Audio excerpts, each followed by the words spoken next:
validation, now I validate myself.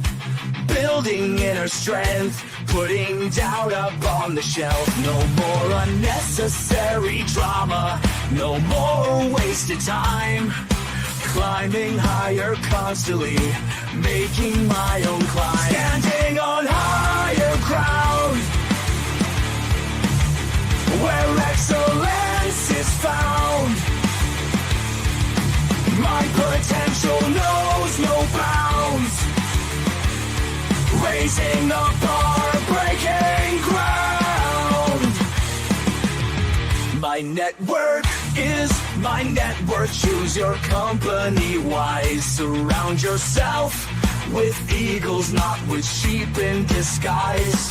Every interaction is a reflection of my brand. Quality over quantity, that's my personal command. Standing on higher ground, where excellence is found. My potential knows no bounds. Raising the bar, breaking ground. Whoa, I'm not just living, I'm manifesting my vision. Cutting through limitations with surgical precision. My expectations are my compass, my respect is my shield. To mediocrity and chaos, I will never yield.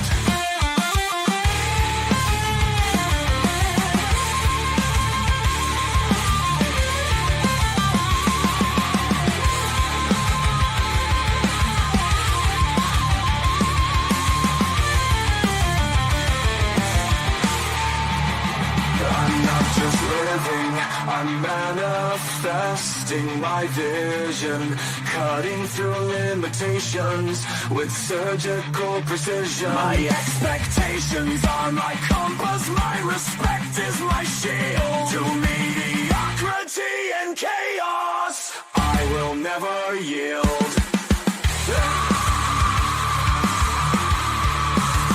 Standing on higher ground, where excellence is found. My potential knows no bounds. Raising the bar, breaking ground.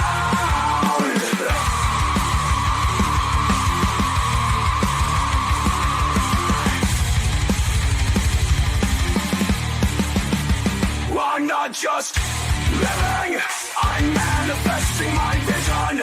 Cutting through limitations with surgical precision. My expectations are my compass, my respect is my shield. To mediocrity and chaos, I will never yield.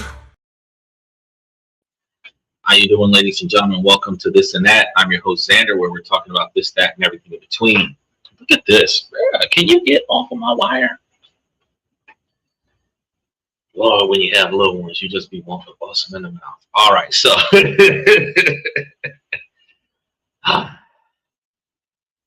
so here on This and That, while we do not let the sun rise without going live, we do not always start on time, and that's why we ask you guys to like and subscribe, match those reaction buttons while you're here. Hit the notification button so that you're notified at the top of the hour as to when our quarter till the next hour. We're phasing ourselves into daylight savings time. That's what we're doing, slowly but surely. So if you want to be here at the top of the show when you want to see what's going on, we have updates, we have stories that we got to tell you guys about, things that we've experienced and everything.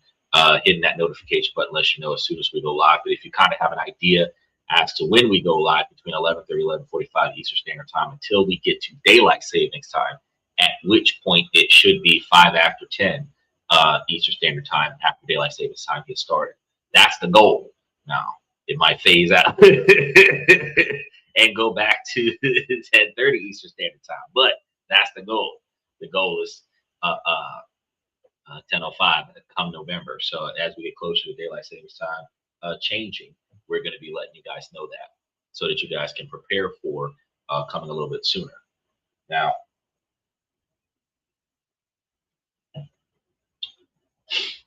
we have different topics every night of the week. I just found a topic. I have so many topics up there, guys. We are booking shows in October now. We are booking shows. So, and we're halfway through October right now. And I think because this week I'm actually trying to make sure that I have all the shorts videos up there for you guys, accessible, because there's a lot of them that I'm releasing. But as I make sure that I have the membership content available for you guys, this week it looks like we're working on between the 15th and the 25th of October as it stands. So we have a lot of stuff that we're going to be giving you guys information on to make sure that you guys are successful. And we are about 45 days out, close to, because the majority of September, with the exception of our Mondays, because we get our content set up for Monday, the weekend before Monday, so that it is relevant to the moment information. So we want to make sure that you guys pay attention to that. Now, today we're supposed to be talking about a 30-year-old money reality check for 2026. So if you're in your 30s, you kind of know this, but we're going to be giving you guys some detailed information as to why it is and what you can potentially do to change some of this stuff. But that's what our main topic is for today. Now, as I ask you guys on a regular basis, I know you get the prompt on YouTube. We ask that you guys stay on topic. So while I won't kick you out of the show for asking a left field question that's not about today's topic, I will be refraining from acknowledging any questions that are not related to the topic matter. Because as I explained on yesterday's show, the day before, when I was talking to V on TikTok, that respect and appropriateness as adults is that, you stay on the main topic. If you have an unorthodox topic, write it down, come back to the Sunday night show, and you can throw that up there on a Sunday night show. Or if it's themed with the show of the day, you can ask it on that day, which is also another reason why it's important for you guys to hit the notification buttons to be notified on which shows that are coming up. Because if you have a relationship question and we have a relationship topic coming up, you guys can cover it live on a podcast on that day. Now, if you really want the information today, send me a message and I'll get back to you on that. But if you want to be acknowledged on the live stream, it is more appropriate for you guys to have your questions related to the particular topic of the live stream. So, with that being said, we do have a little bit of news. Steven, I know Steven's here. As soon as I see the thing pop up, I'm like, there goes Steven. Steven, I had did some deep diving on that McDonald's subscription thing, and I found out that would more than likely be fake news. I have not verified any franchise or corporation from McDonald's or any other fast food restaurant, for that matter, that is doing memberships for unlimited food. So I seen it and I talked to you guys about it, and I said, well, hypothetically, had that been a thing, it would have took a lot of effort to run through it. But it is not a thing that I can verify and prove. So I wanted to make sure, because what we do is we bust myths. So when we go through the fake news that you guys have to deal with on a regular basis, we deep dive and do research on the things that directly impact your ability to make, save, and invest money. And then we explain to you guys which information is true and which information is not true. So we're not on every single TMZ style, gossip style topic. We're on the topics that directly impact your money. And something like McDonald's offering a subscription that, had that been true, that would have impacted your income, because those individuals that take advantage of that would be able to get all the food that they could carry for their friends and family member for $54 a month. So, it's like, are they going to set limits to how they go about getting this unlimited one order per person per visit, or whatever the case may be? But it turns out to not be true. So that's why I talked about that. So for the rest of you guys, we have different topics every night of the week. We have Sundays questions and comments from the fans. Monday, Tuesday, and Wednesday is business and politics, where on Monday we talk about how politics negatively impacts your ability to make, save, and invest money. We are not a political channel, so we do not care about either side. We need Democrats like we need Republicans, because the Democratic Party has put money back into the pockets of the poor. The Republican parties allegedly keep our constitutional rights in check, where one side has an idea that the other side objects to. Down the line, the opposite side has the same idea, just worded it differently. So, we need both sides. So this isn't a political channel for the sake of anything. This isn't a pro or anti Donald Trump channel. But when something happens, like Donald Trump just recently said that they're going to be changing Lake Ontario to Lake of America, I think branding is overkill. But between the Gulf of America and Lake America, Lake of America, he's doing a good job of making sure that all of America's territories are identified as the water, the airspace, the land, the trees, the trash on the ground. All of it belongs to America, all of it. So stuff like that, like I just come and tell you guys what's going on. And if it interferes with your ability to travel, because you're like, oh yeah, hang a left at Lake Ontario. It's not Lake Ontario no more. Eventually, Google Maps is going to have that identified as Lake of America, which for the last generation is going to be completely confused about that. The next generation gonna like be born right into it, so they're gonna treat it as normal. But for the rest of us, it's like, nah, I don't feel comfortable with, because Lake of Mexico, what was it? The Gulf of Mexico has always been the Gulf of Mexico for like 40 something years for me, 70 something years for Michael. We're not going to feel comfortable with calling the Gulf of Mexico Gulf of America. It doesn't roll off the tongue for us because we haven't been conditioned that way. But GPS map is going to tell you, hang left at the Gulf of Lake of America, and we're going to be like, where is that? They're going to have to change all the signs and stuff. So when he does certain things like that, and we talk about it, it's not because we're for or against him. It's because it's going to interfere with how you do what you do. So that's kind of what we do there. Steven says Canada will hate us for many decades to come when he is done.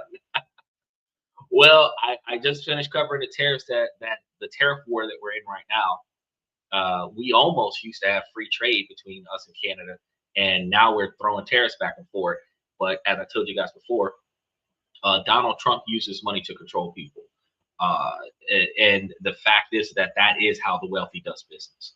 It's not that Donald Trump is any kind of a tyrant. If he wants something done and you depend on his money, then he will not let you have that money as easily until you do as you're told. Even though, yes, the tariffs do impact the American people, the fact is that the country that is experiencing the tariff is impacted as well, because their products on the shelf are harder to come by. They have to pay as they cross the border, even if they offset the product's cost onto the customer. But the products are going to get sold slower because the customers can't afford to pay for it. Doesn't matter if we can't afford to pay for the American version of it either. The fact is that everybody's economy slows down when tariffs are slapped on both sides of the fence. So, everybody's not making profits, so Canada's going to hate America because Canada didn't want to do whatever it is that America wanted Canada to do when America was trying to get Canada to cooperate on the border. And that's where this started last year, 2025. There was a discussion about border security. There was some stuff about trafficking and all of this other stuff. Drug and human and everything to that effect. And Canada's side of the border was supposed to have manpower there that's not there. And as a result, Trump was like, tariffs. And Canada's like, you can't tariff us. Instead of saying, oops, my bad, let me fix my mess up. Oops, my bad. No, you can't do that to us. Tariff back. I'll fix you, all the alcohol off the shelf. So I mean, it's a retaliatory temper tantrum in my observation, and that's gonna negatively impact our ability to make money. And that's why I talk about it. It's like, look, when the people at the top start having money wars, the people at the bottom are impacted by it. So going to Canada with a US visa, like, our president is going to make our trips to other countries less comfortable because people are going to be looking at us like we're horrible Americans. And I mean, right now, Donald Trump just taxed hockey sticks, bro. Like, so he literally, that's like going into the hood and taxing Mad Dog 2020 OE low riders blunts. That's like, could you imagine having a 200% tax on all marijuana products? Not tobacco products, marijuana products. Like, they're like, nope, if it can be used to smoke weed, we're gonna put a 75% tax on it. Oh, you will be pissed. For everybody who smokes weed, they will be pissed. And that's why, we cover these things, right? Because it doesn't just change the way you make and save and invest money, it also changes the way you travel. Because if you go to a country that is in a political conflict with your local government, any rally or protest demonstration can involve you in it.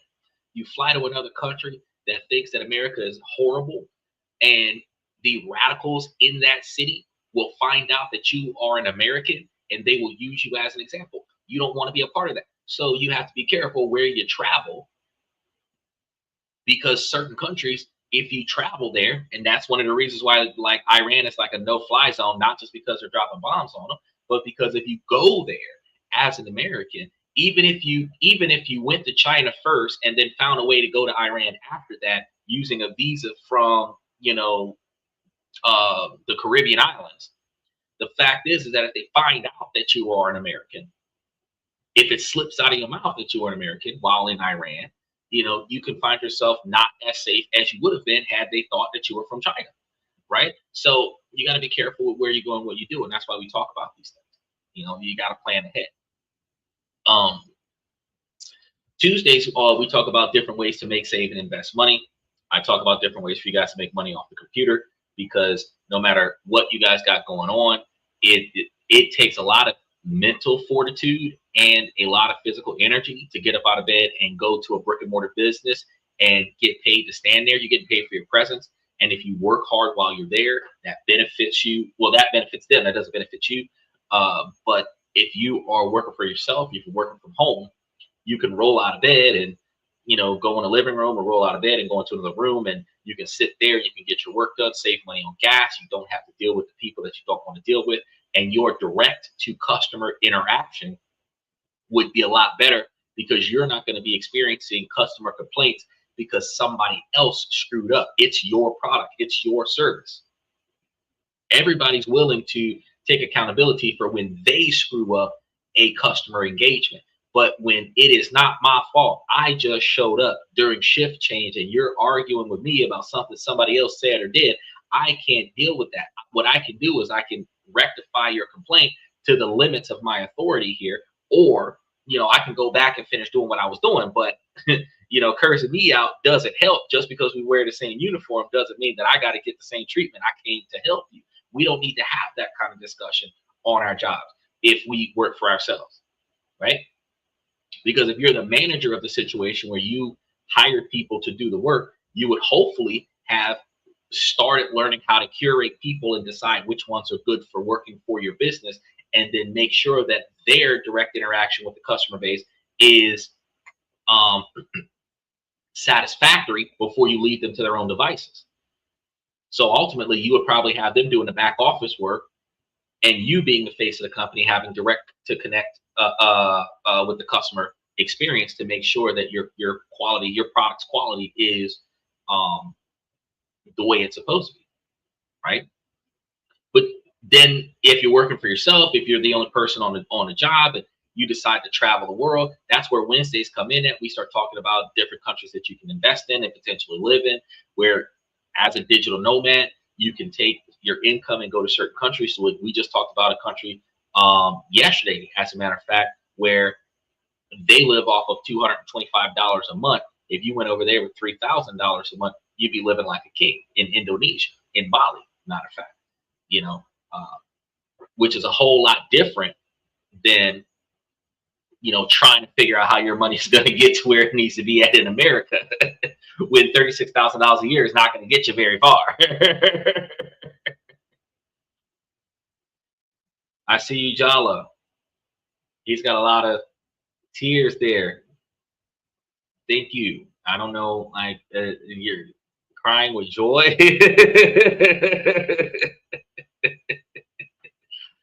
I don't know what that's about.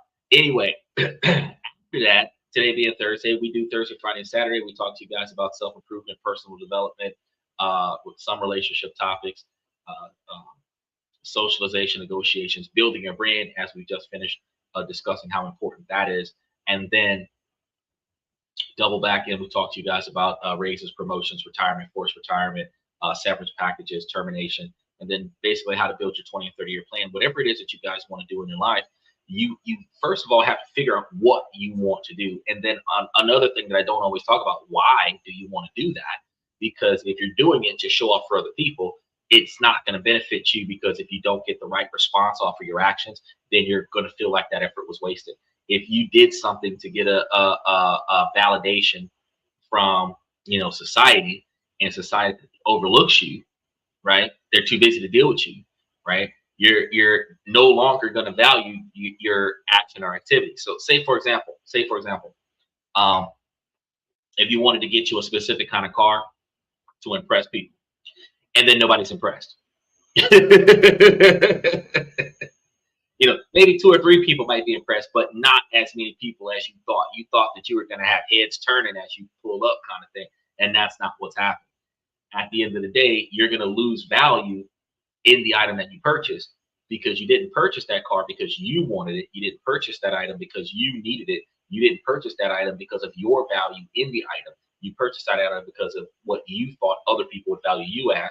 And when it doesn't happen that way, it turns out to be a waste of money. So we really talk to you guys about figuring out exactly what you want and why you want it. Because when you start thinking about stealth wealth versus loud wealth, we waste a lot of money. The bottom 25% of Americans waste a lot of money on showing off how much money we made by buying expensive things. And buying expensive things, name brand clothes, name brand shoes, name brand jewelry, diamonds, everything like that, shows that we had the money to pay for that. So you going around with a $70,000 necklace on, or $100,000 ring on your little finger, and all this other stuff, that shows that you had the money, past tense, the money to buy that item. And for somebody who still doesn't have the money to buy that item, might misperceive that as this person is wealthy. No, that person is wasteful. Because if you can spend $100,000 in one night and you still can't pay your rent in the morning, you're broke. But stealth wealth, nobody knew you had money. Like Steven said, a friend of his that's been his friend for a long period of time just donated $1 million to a local college. He didn't even know his friend had millions to do that with, because he looks like everybody else. Stealth wealth has levels of financial security where you don't have to worry about where your money's coming from. You don't have to worry about your future, because like where your assets are and what your assets are doing for you. When you decide that you want to travel, you have the capabilities of getting them going that direction. And that makes more sense, because you've got the money to back your decisions. They say that money talks and BS walks, right? And that logic comes from our capability to say what we want and articulate, facts, logic, reason, sometimes law, right? Then it's not just what we know, it's who we know. We can name drop people of value, people who have a brand that is respected in society, and try to pull certain scenarios when we have no one of credibility to defer to, when the person that we are communicating with does not care about logic or reason or even law in some situations. Usually those exact same people are still capable of being compromised by money. You buy the situation when buying the situation values you. So individuals with wealth have more power because they have more capabilities to control the situation than people who don't, right? You have to beg the landlord not to evict you if you don't have enough money to pay the rent. But if you bought the property from the property owner, no one can evict you. You're no longer fighting over parking if you bought the property and now this is reserved exclusively for the property owner, right? That's the difference. You know, you walk into a franchise and somebody's disrespecting you and you buy the franchise, you fire that employee, that's a different level of power. It's still wasteful decision making, because if you're doing this specifically to spite another person, again, validation, but wealthy has that capability. For the poor, we just argue with the manager until the manager gives us what we want. But again, building your brand, it's like, look, if you're not getting the service that you need from this establishment, you remove yourself from the establishment. That's it. You know, debating with them all day, cursing them out, raising your voice, that doesn't benefit you. You know, because you are looked at as a disgruntled customer. It doesn't matter if the establishment had poor service, right? Oh, the eclipse is happening. Special shout out to Michael. The eclipse is happening right now. I didn't even know that. I'm going to be out there after the show because I had some stuff that I was planning on doing tonight. Anyway, so I don't know, how long is the eclipse supposed to be? Is it? I just noticed it's dark as fuck outside. There is not 1 ounce of light outside right now. I just noticed that. Somebody take pictures of the eclipse and send them to me, because by the time I finish the show, the eclipse should be over. We will be here for a few hours. But yeah, that's one of the reasons why. That's one of the things I tell you guys. It's important for you to figure out where you want to be at in life, because knowing what you want to do and how you're going to do it is going to be some of the best things for you, because it helps you plan and prepare for that. Now, for today, since we're supposed to be talking about being in your 30s, the reality of our money that we're dealing with right now. If you're 30 years old, right, and you're looking in the mirror at that person that's staring back at you that's supposed to be an adult, you know, you've been working for the better part of a decade, you know, your responsibilities, you've got a routine. You know, according to highlight reels you scroll through every day, that you should have it all figured out. And that's what we were supposed to be getting to today. But then in this quiet moment, imagine maybe about 2 a.m., you know, when you can't sleep, you look at your finances and there's a brutal sinking disconnect. There's a gap between the life that you're projecting and the numbers staring back at you from your bank account. And it's going to feel quite depressing, as a matter of fact. That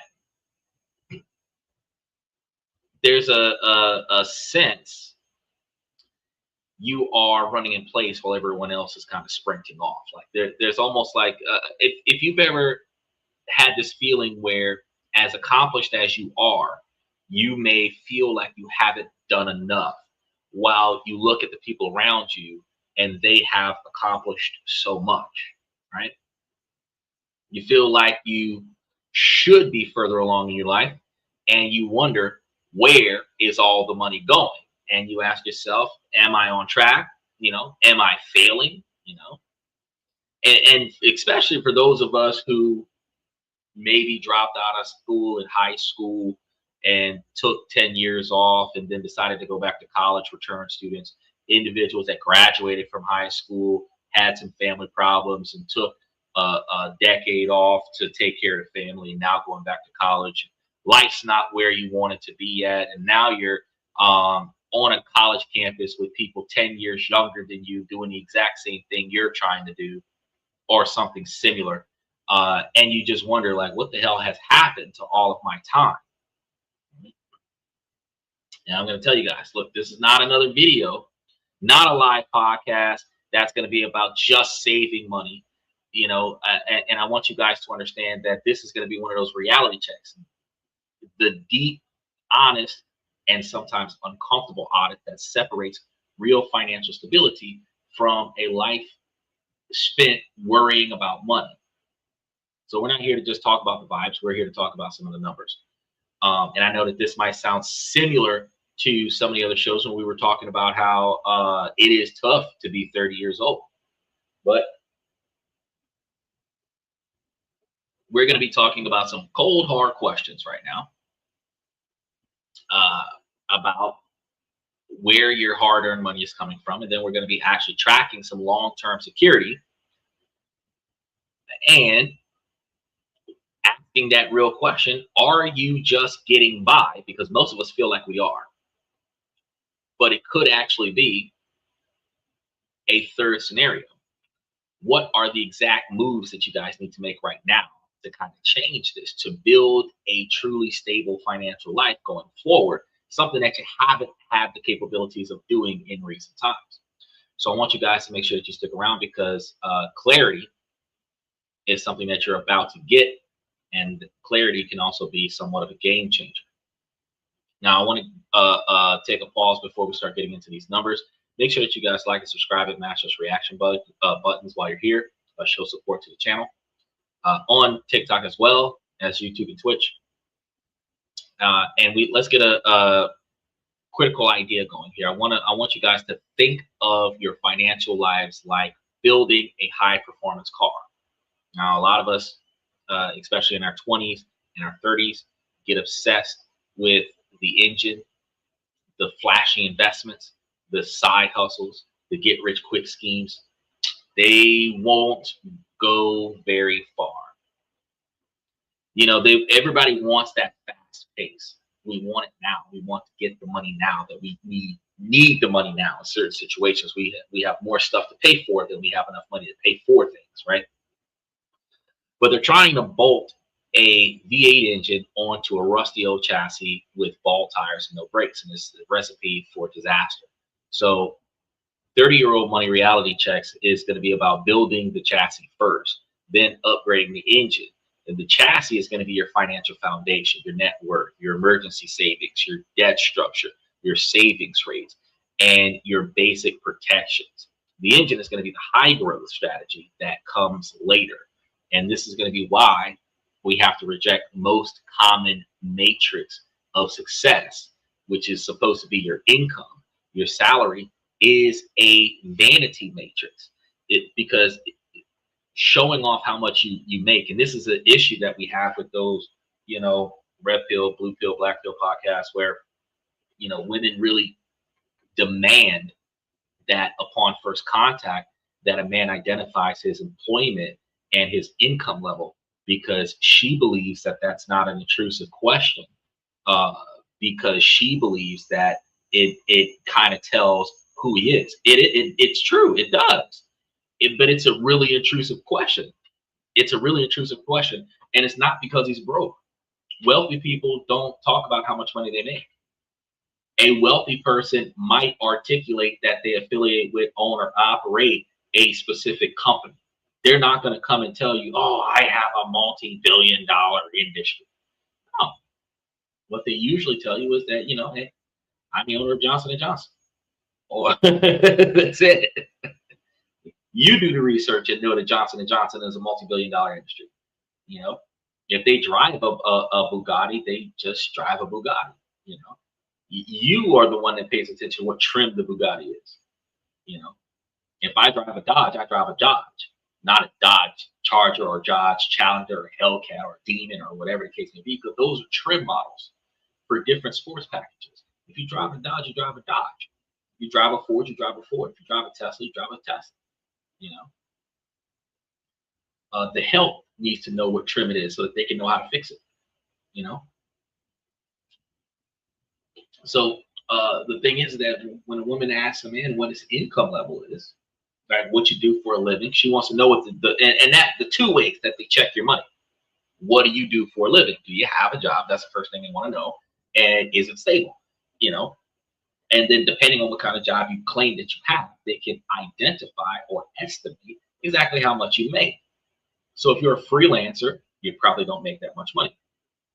If you work for a chain restaurant or something like that, you have a stable income, but it's not very prestigious. they're going to assume that it's low pay, but it could be high pay, especially if you work on night shift. Uh, if you have a prestigious job, they assume that it's high pay. Because if you say you're a lawyer, they're going to expect you to be like six-figure lawyer when in fact you could be making less than a teacher as a lawyer. Especially if you're a lawyer doing pro bono, if you're a court-appointed attorney, public defender, you're in a situation where you're not getting paid a lot of money, right? It just really depends. But saying I'm a lawyer has more prestige than saying that I'm a janitor in a law firm.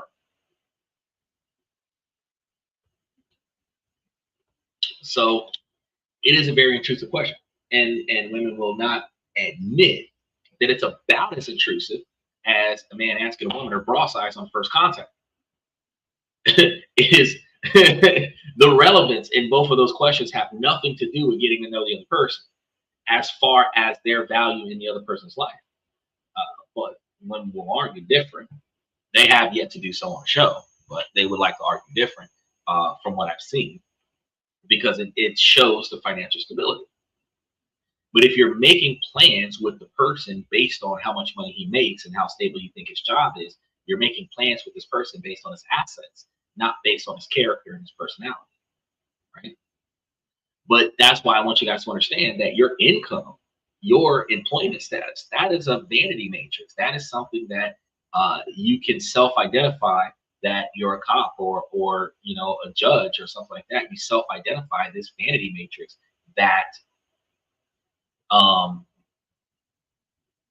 actually does not give you personally any observation as to how much or how little you have succeeded in your own personal life. So it will show how much money passes through your hands, money that comes in, that goes out the door on bills, not how much money you keep. It's going to be a measure of activity, like how much money you spend, like where you go and what you do, not progress. Like I told you guys earlier, somebody who could spend $100,000 in a night shows how much they did, not how much they still have. So the world is full of people that are earning six figures who are one missed paycheck away from complete disaster. And their financial chaos in their lives, the chassis of their lives, it's actually broken. So the single most important number in your financial life is going to be the one that tells the unvarnished truth, and that's going to be your net worth. It is the ultimate measure of what keeps you in a stable position. It answers one quick question. Of all the money that I've earned, how much do I actually have to show for it? Out of all the things I've spent my money on in my life, exactly how much money do I have to show for it? So here's a thesis for everyone that we're about to do real quick. 30-year-old money reality check is going to be a financial audit first, and then the strategy framework second. We're going to measure your net worth, protect your downside, eliminate dangerous debt, raise your savings rates, benchmark your retirement progress, and only then can you start layering on the more advanced wealth building systems. Now, this process isn't about shaming you, it's going to be about empowering you. Now, you can't fix a problem that you refuse to look at. So today we're going to look at it. We're going to build that chassis. So first act is going to be auditing yourself. This is something that you should do. You should have already done if you've been watching the show. Especially since they're talking about the government shutdown that's pending for October 1st. They were talking about getting the budget together to make sure that everybody got paid at least until after the elections, because midterm elections is supposed to be, I think, November 23rd. If you guys don't like the way things have been, you should probably vote against everybody that's already in office and put some new people in there. If you guys don't care, then if Steven says I do stuff, that's the answer. Well, the funny part about it is like, so let's take that same answer. You say you do stuff, and I take my life for example. In that I do stuff answer. Now, I have been capable of securing generational ownership. That's something.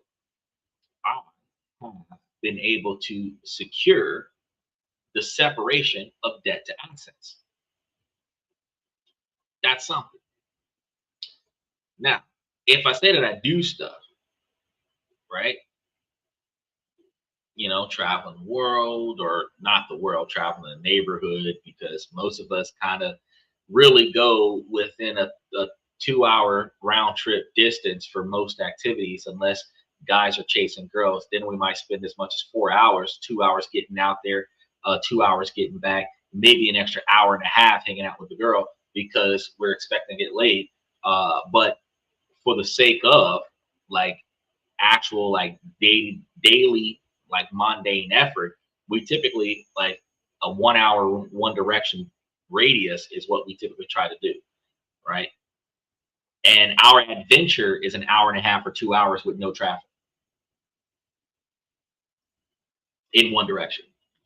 So it's not really traveling, right? But we can say that we've partied, we've hung out with friends, we've visited family, we've visited family functions. You know, we have seen some things that are outside of our local neighborhood. But you say we do stuff, been on a cruise ship, maybe been on a plane, maybe flew out of the state, maybe flew out of the country, maybe not. Maybe been on a boat and not seen the shore from any direction. But the thing is that after you finish doing stuff, like how much do you have to show for it? That's the real question. And the answer to that question is not so much I do stuff. The answer to that question is all I've got to show for it is the memories that I forget. Because there's a lot of stuff that you've done in your life that it really takes deep thought to remember, like what I did and what all happened. You might remember the cliff notes. Like, oh yeah, I can remember one time that I had to jump out of a plane. But like anything less exciting than that, you might have forgotten. So a life of memories, a scrapbook of memories is not nearly as important to your future as the capital available to support your future. Now, yes, the past is important. Living life to build memories is important, but you have to live the financial stability first, build that financial stability, and then build the memories. Right? Because if you build memories first, what memories are you going to have if you've been working on the same shitty job for 10 years? What you have is 10 years of misery to remember. If you're living in a shitty neighborhood for the last 10 years, you have misery to remember. If you've been in a shitty relationship for the last 5 years, you have misery to remember. If you can look back and the only thing that you can remember is involving yourself in surviving and self-preserving yourself from chaos, all you can remember is predominantly chaos, where there were a few moments of peace and tranquility throughout decades of chaos. Nevertheless, today, your ass is still broke.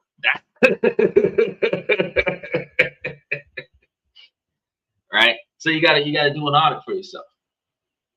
So we're gonna build a financial dashboard. We're gonna be doing this stuff pillar by pillar. You guys can grab a spreadsheet. You guys can do this on your Google Notes. You guys can do this on your iPad or your tablet. You guys can open a PDF file on your computer, grab a pen and paper, whatever. And what you want to do is you want to don't just hang out with me on it. You guys want to actually write this stuff down, because your net worth is going to be one number that cuts through the noise of income, job titles, and Instagram lifestyles, or TikTok lifestyles for that matter, YouTube lifestyles. The formula is deceptively simple. Your net worth is equal to the total quantity of assets that you have, the monetary value of the assets that you have, and your total liabilities, meaning the cost of the bills that you have to pay for whatever it is that you owe money for. That's it. What you own minus what you owe. And ultimately, bankruptcy court is going to operate the same way, because when they sell off all of your assets to cover your debts, whatever you have left, if you owe more money than you have assets to cover, then you're typically not able to cover all of your debts, but you are officially bankrupt. So even without having to file for bankruptcy, if you learn this particular matrix, then you can determine if you are financially bankrupt on paper right now today, or if you have a little bit of leverage in your net worth. So let's break it down. Your assets are going to be anything that you own that has monetary value. Now, for this exercise, you want to be brutally honest and conservative about your items. So if you've got clothes that are worth $1.25, how much somebody's willing to pay for that is its monetary value. Okay. So let's start off with liquid assets, because that's easy. Liquid assets, this is going to be the cash or the things that can be turned into cash quickly. Stuff that you could probably run off to a pawn shop and get you some money off of. The money in your checking account, the money in your savings account, the balance in your high yield savings account, the current value of your brokerage account, stocks, ETF, mutual funds, the current value of your retirement accounts, your 401ks, IRAs, all of that stuff. If you have a trust that's got money being allocated to you, if you're a beneficiary of any type of regular reoccurring payment that's happening right now, not something that if a specific person were to perish, that you might get this check. Not that. That's not liquid assets. While that is something that is available to you, it is not liquid assets. Liquid assets is something that, like, you get paid every week. That's the money that you got coming to you. Then we can list some physical assets, stuff like your house. Your house is an asset, but it is also a liability when there's a mortgage attached to it. But we're separating the value of the house versus the mortgage against the house. So let's pay attention to that. Now, you can use a conservative estimate of your current market value from the majority of real estate apps that are out there. However, Zillow has a Zestimate, which is Zillow's estimate on every property in America. And it can be a starting point to give you an idea of what your house could be sold for, not exactly how much it is worth today. And this is a way that you can get a free estimate of your property without having to pay thousands of dollars for an appraisal. But this could be a strong starting point. If you knocked off about top 5 or 10% off of whatever Zillow believes your house is worth for a more realistic number. So if you've got a house that's on Zillow marked up to like $250,000, you might want to take $25,000 off of that and assume something closer to like $170,000 to $175,000. That would be the more realistic observation for the house. Next, your vehicle. You can use services like Kelley Blue Book to find private party sale value, not the trade-in value, not dealership value, and then be honest about it. It's probably going to be less than you think. When you're looking at Kelley Blue Book, you want to put in the realistic mileage for your vehicle, not the mileage you wish you had. You want to look at the physical condition of your vehicle inside and out, and you want to select the option lower than what you think. And why do I say that? You have excellent condition where we exaggerate. Because we exaggerate, we want to downplay our observation. Excellent condition means that there's literally no damage on a vehicle. Moderate condition would be some damage seen somewhere, whether it's a cigarette butt on a seat, a stain somewhere that won't come out, a dent on the inside or outside of the car, a cut on the door frame or the dashboard, a scuff mark or a scratch that won't come out. Anything that is not, it was made that way, you're automatically in moderate damage. It doesn't have to be like 30 things. It could just be one scratch that can be visibly observed on the vehicle, and it's automatically moderate. You think about fair condition, where you can clearly see, like, yeah, this car could use some cosmetic work, whether the paint's peeling, faded, tint peeling, anything to that effect. You know, tires worn down, rust observed somewhere. And then poor condition. It's been in a couple crashes. It's beat up. It's got a lot of functions not functioning. The sensors are all over the place. I can't afford to fix it. Like, so whatever you think it is, one step less. Now, so if you think your car's in pretty good condition, it might be in poor condition or fair condition, because you're looking at the visual aspects of it, high mileage, and then, like, is your check engine light on? Is all the lights on your dashboard on? Do you know that there's a bunch of sensors that need to be replaced that aren't being replaced? And then you want to do something less. And you want to pay attention to that. Now, that's how you're going to gauge your vehicle's work. Now, there's going to be two different options. There's going to be like it being sold versus it being traded in. You want to do private selling, not dealership selling. And then there is a gauge from the most expensive to the least expensive. You want to grab the value that is in the bottom 25 percentile, anywhere between market price, which is in the middle, and below market price is you trying to sell it to the first person that's willing to buy it, because everybody haggles downward.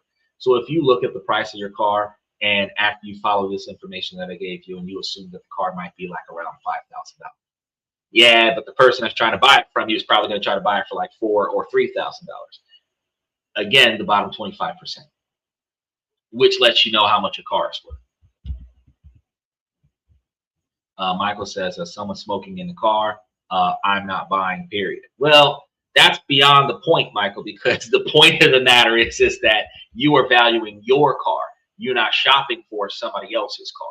But if you are a smoker and you recognize that non-smokers are less likely to purchase the car, smoke damage in your vehicle, if there's a constant smell or odor or something like that that's in your car, you just know that that's going to lead your car's condition more towards the poor condition range, because somebody else buying it would have to get the smell out of the car, and a non-smoker is not going to buy it, which means it's going to be harder for you to sell. So with that being said, the car's worth less. So you're going to reduce your perceived value of the vehicle. Now, another way you can do this with getting your car assessed, if you don't want to guess and you've got some free time, you can always take your car down to Carfax and they'll tell you how much your car is worth.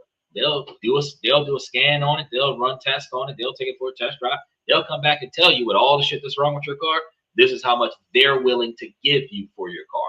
And now you have an actual piece of paper that shows exactly how much your car is worth. And that service from Carfax is free. So you don't have to put any money towards it. But it helps you determine how much your car is worth. He said dead bodies in the trunk. Bro, well, first off, I have never seen somebody sell a car knowingly having dead bodies in the trunk. Usually they set that car on fire. So, you know, if the car's got fire damage, probably shouldn't buy it. But again, we're not talking about you buying it. We're talking about you assessing the value of the car that you're driving. Big difference. How much is it actually worth on the market if you were to put it up for sale today? I've got a car right now that if I were to put it up for sale right now, it'd be worth parts. I've got another car that if I were to put it up for sale right now, it might be worth about $1,500 less than what I bought it 2 years ago, even though I probably put about 15,000 miles on it. And the only reason why I put 15,000 miles on it was because the other vehicle that now is worth parts was taking in all of those extra miles. Now, the other valuable things that you want to calculate is, you be very careful here. Useless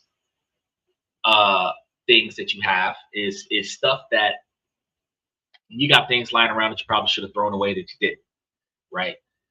Just because it's here doesn't mean that it has a value. It just means that, you know, you haven't thrown it away yet. So you have certain things that have no monetary value, meaning that outside of a garage sale where somebody might give you 2 quarters for it, it doesn't have reasonable value for you. Like I can look at the majority of my wardrobe and see it as a potential donation before I see it as like I could bring it somewhere and sell it for hundreds of thousands of dollars. Think about that. Now, when it comes down to jewelry, art, other collectibles, unless you have a certified appraisal for them, it's often best to leave these things out because these are items that are only worth what someone is willing to give you for them. And if they have not been appraised for a monetary value, it is perceivably worth less, meaning that it has no monetary value. You know, if you have a buyer, that's when it starts having value. These are going to be items that would be considered illiquid, meaning no money there, and their value is going to be subjective. So for our purposes, we're going to stick to the big, easily valued items that you guys can pay attention to, and all of those numbers, that's going to be the total quantity of assets that you have.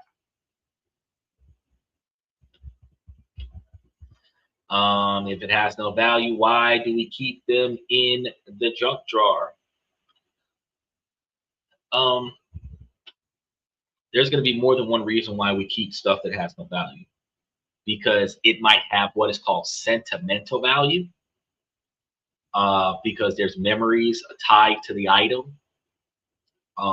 We have a psychological detachment theory where removing this item removes a portion of our personal identity, and we don't want to do away with that specific item as of yet. Some of us hold on to items that are broken, that no longer function, that we want to replace with a similar item, and we keep the old item to remind us what needed to be replaced. It's a luxury item that we don't necessarily need, like, you know, a TV or a projector or something to that effect, and you keep the old one, and every time you look at that old projector, like, I need to replace that, like a placeholder. Then we have items that we hold on to from our ex. We don't want to let those things go because we don't want to emotionally detach from our ex fully while that person is no longer in our lives. The items that are left behind are memories that we don't want to forget. And then we also have the last reason why we have, or one of the last reasons why we hang on to old things, is because we have reason to believe that it is still functional and it does still have the capabilities to serve a purpose, even though that purpose is not served right now. For example, old universal remotes, power cords, electric cables, wires to the cable box, VR wires, batteries. There's all kinds of stuff that we hang on to, even with, you know, no real intrinsic value to it. Some of us that grew up from back in the day might still hang on to our 8-track tapes, CDs, and cassette tapes. We might still hang on to our, nuts and bolts, stuff like that. He said, you hit it on the head. Then we become a hoarder. Yeah, we do become hoarders because we hang on to a lot of things for emotional reasons a lot of the times, but then other times we hang on to certain things because we believe that it could serve a purpose. And we keep all the, especially men will keep all the nuts and bolts and any accessories from an item. Like matter of fact, I just had a weed eater that I replaced, where I told you guys, like, it didn't work. They sent me another one, and the new one is compatible with the old one. So what did I do? I stripped the old one and kept every valuable piece off of it that is compatible with the new one, so that when I chuck the old one, I have extra parts for the new one. So now I've got twice as many parts because I had a brand new trimmer that broke. They let me keep it. They gave me all my money back, and I invested it in an upgraded version of the same kind of trimmer. So now I've got twice as many parts for one trimmer because, again, my observation is I'm probably going to use this down the line. If I keep the trimmer for a number of years, the observation is that I'm going to replace the blades out. So having twice as many blades benefits me. You know what I mean? So this is what we do. We figure we're going to use this. And down the line, the truth is that we actually sometimes do. Because if you keep nuts, bolts, nails, screws, all of this other stuff, a man's garage full of tools is him buying a tool for one thing and then keeping that tool forever. Eventually, something's going to happen, and you're going to need that tool again. Something's going to happen, and I'm going to need those nails. I'm going to need those screws. I'm going to need those bolts. You end up with the nuts and bolts section of Home Depot in your house somewhere where you're sifting through a drawer or a cabinet or a bucket or something like that full of just nuts, bolts, and screws and everything like that that you collected. And you do that because your personal value to that is that you're probably going to use it again. But we are, in fact, hoarders. And that's one of the reasons why we have to determine what has value to us and what doesn't. Now, should you throw away those nuts and bolts and stuff that you can reuse? Probably not. Because when you think about the 25 cents to $1 that you're going to spend per bolt to replace those old screws and bolts that you have lying around, it might make more sense for you to hang on to them just in case you need them. But when you're calculating your net worth, that's going to be some of the items that doesn't have monetary value. Old remotes and stuff to that effect don't have monetary value. Once you open a pack of batteries, nobody's going to buy like open batteries from you. Those are things that have no monetary value, right? So we're special shout out to OG Kicks on the YouTube side of things. So, you know, when we're determining what our net worth is, we could actually do some spring cleaning, because if you've got stuff that has no value in your house and you don't have a purpose for it right now, if you cannot find a future purpose for it in your house, then you need to remove it from your house. I would say before you spring clean your house, you go to your storage unit and spring clean your storage unit. If there's anything in your storage unit that does not have a future purpose, where you're storing it in the storage unit to preserve it, then you should remove that out of your storage unit. Then take things that are in your house that has a future purpose, but that purpose isn't here today, and you can take it out of the house and put it in a storage unit. And the only reason why I say do that is because, say that you've got, like, for example, I had appliances in the storage unit that were very expensive appliances. The appliances didn't take up the whole storage space. So anything else that can fit in that storage space that I'm already paying for, I can utilize that. Extra clothes or other items that, you know, are kind of in the way right now, but they have an intention of usage in the future. And then you can take anything that you have in your house that doesn't have a today purpose but has a future purpose, and put it into that storage space, which gets a lot of the clutter out of your house, and then actually find yourself having more space. So while we're evaluating your net worth, you can be spring cleaning your house, or since we're working on the fall summer solstice kind of thing, we can be summer harvesting our house, okay?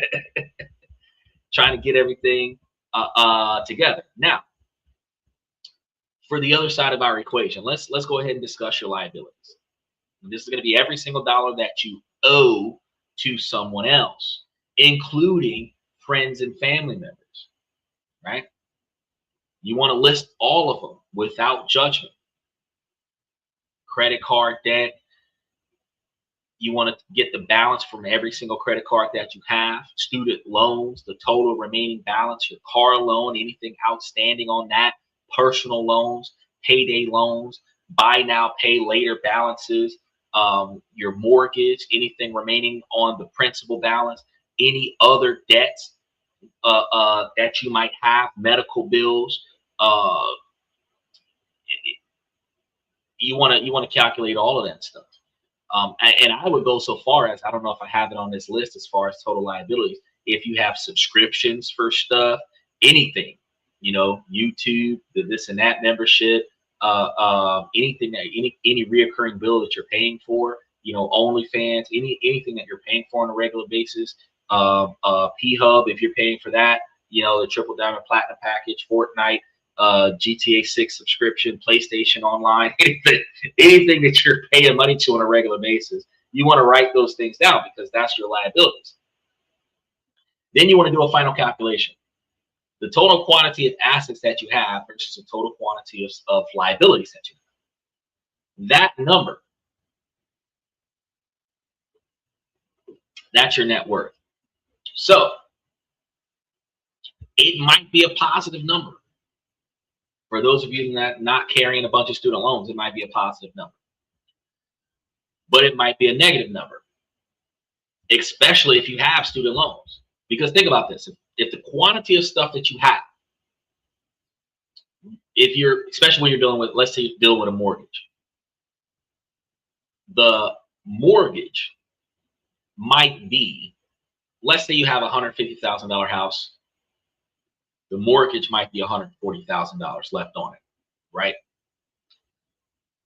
Just the house alone, you have a $10,000 net worth because the value of the property minus the cost of the mortgage is $10,000. But what say you $20,000 worth of medical bills from a car crash that you were just recently in? That means that you're a negative $10,000. What say you've been going to college for the last 3 years and you might have another $20,000 worth of student loans. Now you are $30,000 in the hole. What say you financed a car from a buy now, pay later kind of place, or buy here, pay here place, and you still have another $5,000 left owed on the car.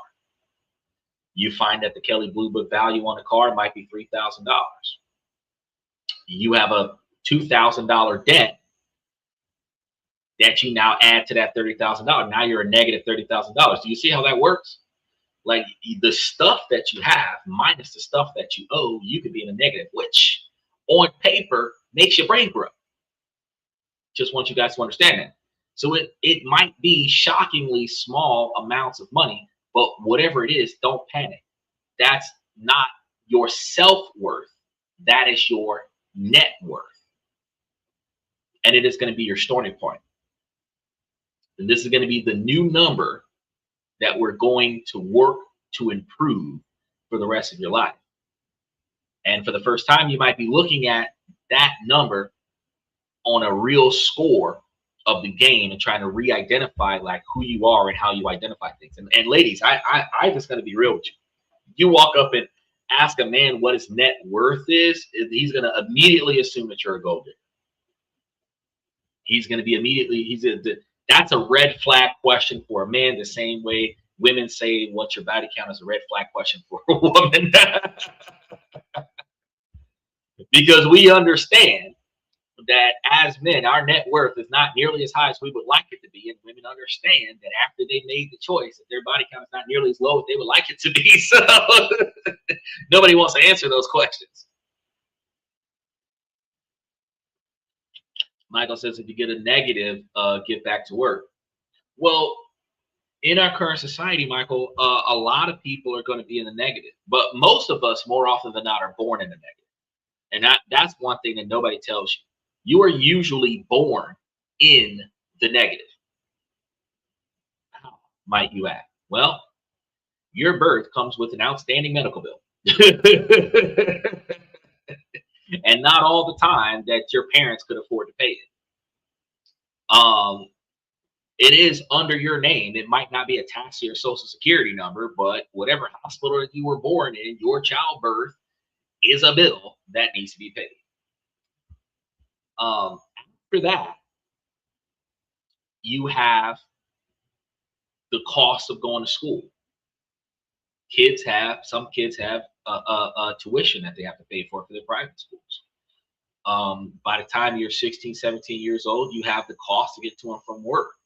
You have assets like your bicycle, you have assets like, your video game consoles, but those assets are very small. You have expenses such as everything your parents have to pay for, your cell phone bill.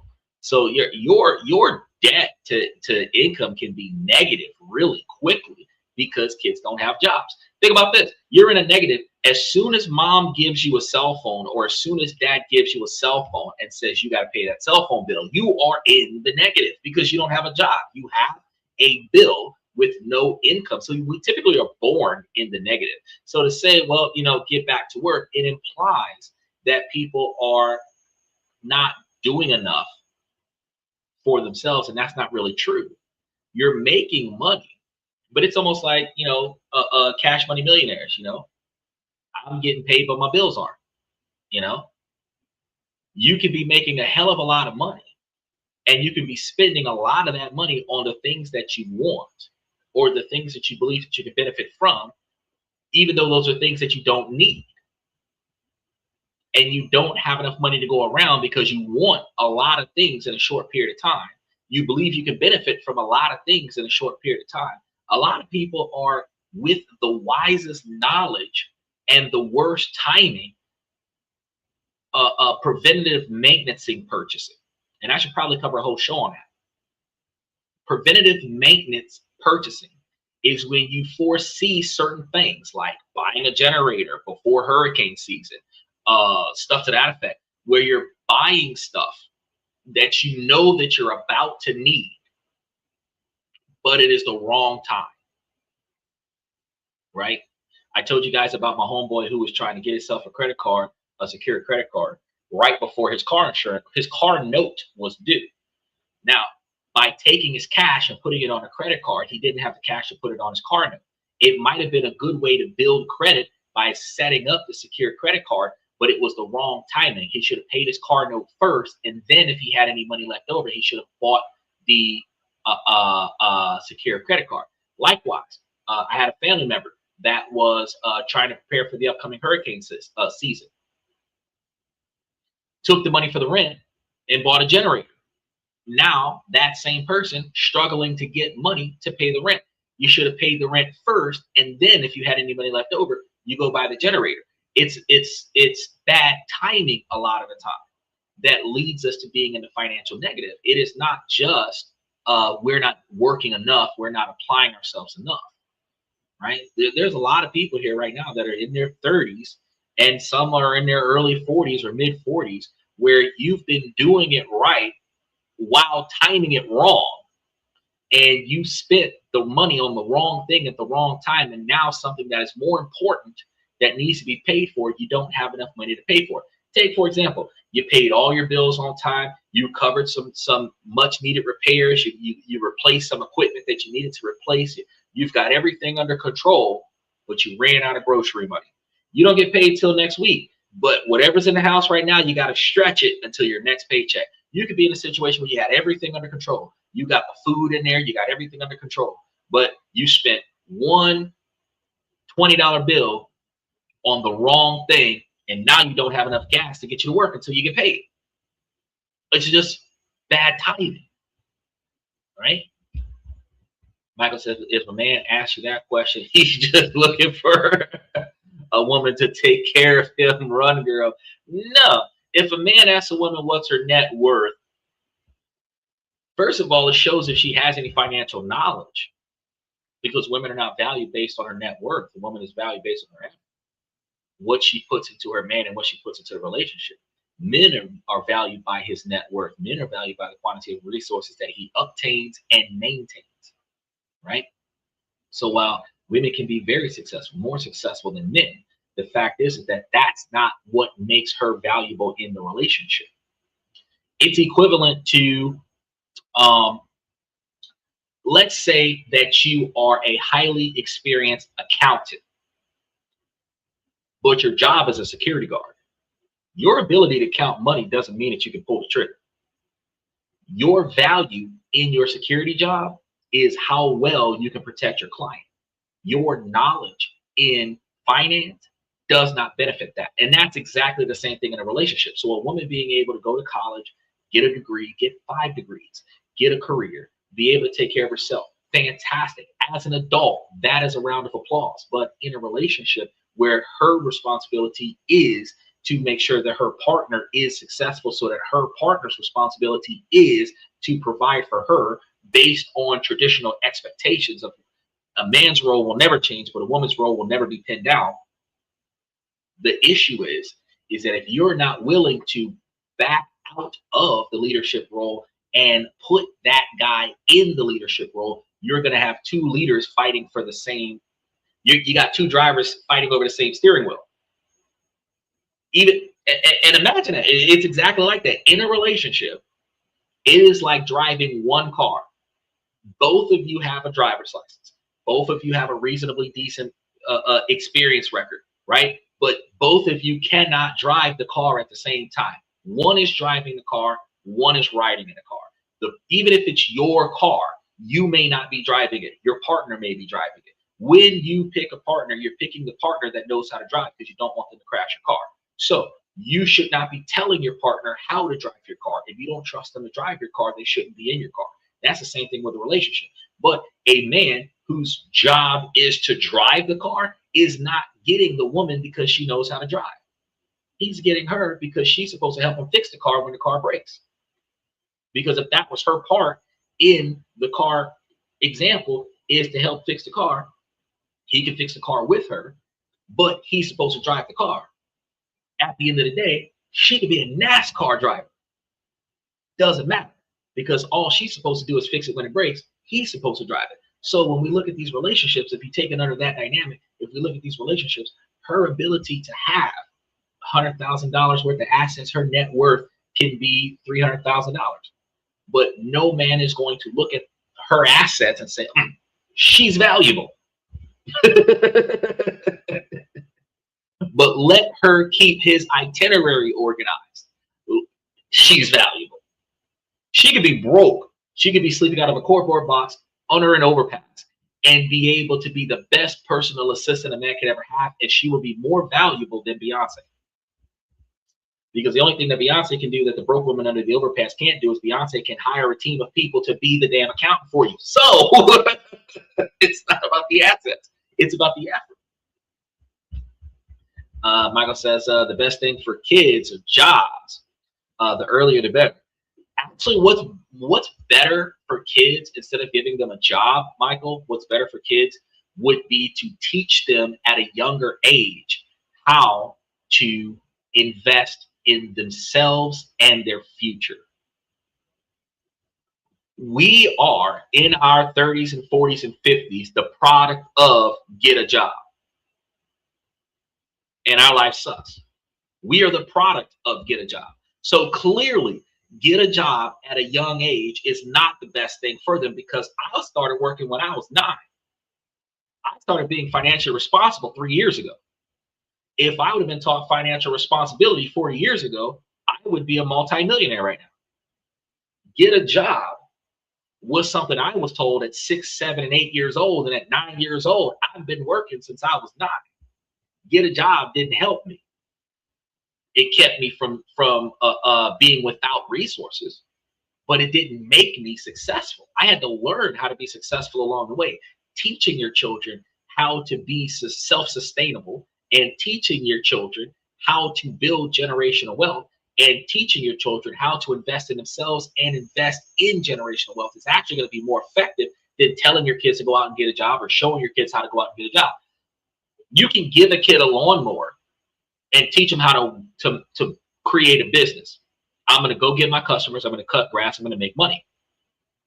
But teaching a kid how to be a boss, where I'm going to take this lawnmower, I'm going to pay each one of my friends $3 to help me cut the grass. I'm going to charge this person $20 or $30 to cut the grass. Let's set this up now. I'm going to get $30 to cut the grass. I'm going to get, or these days with inflation, $50 to cut the grass. I'm going to give each one of my friends $10 to help me cut the grass. $10 a lawn to help me cut the grass. I'm going to charge $50 a lawn to help cut the grass. I've got 4 friends helping me cut grass. I've got 4 properties. that gave me $50 to cut their grass. Each one of my friends took one lawn. So each one of my friends got $10. I got a $40 profit off of each one of those lawns. That's 4 lawns. That's $160 that I got paid to negotiate my friends doing work. You got to teach your kids how to do that. That's what you need to do.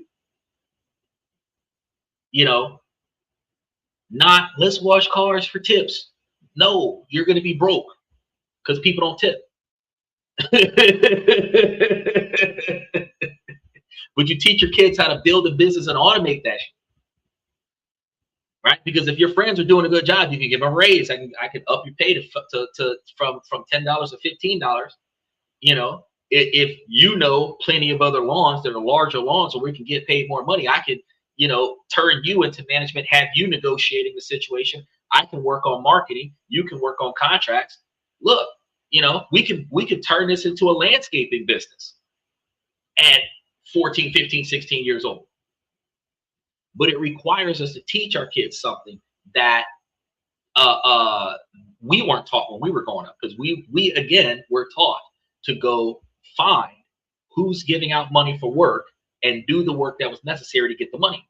We weren't taught what to do with the money after we got it. And we weren't taught how to scale that so that we were not required to be present to get paid. We're learning that now in our 30s and 40s, but we weren't taught that. So you teach your kids at 6, 7, and 8 years old that exact logic. And instead of giving them an allowance because they breathe, where they feel entitled to money because they live in your house, you know, you teach them how to earn the money, not by doing chores, not by being obedient. Being obedient is an expectation. It's a mandatory requirement. So I'm not going to pay you to do your part, right? But if you can find ways for us to make money for us, I'll buy your idea. Now we're going to start turning children into like a mini Shark Tank scenario, expanding and automating things, right? And then that's where their allowance should come from, creating wealth. Their allowance should not come from not being a burden. They didn't earn anything. Find ways to bring money into the house, and I'll invest in that for you so that we can all make money together. But I don't just sit here and think that you're going to get from me because you're sitting here. No, that doesn't work. Now, yes, you can make your kids employees in your business. You can give them mediocre tasks. You can hand them a salary, and you can utilize that as a tax write-off on your LLC, family of LLC. You can do that. But to make your kids better, you want to teach them how to be the boss, not how to be an employee. Michael says, buy things out of season. Yeah, that's exactly what we would have done. Most security guards, unless they are specialized armed security, only observe and report.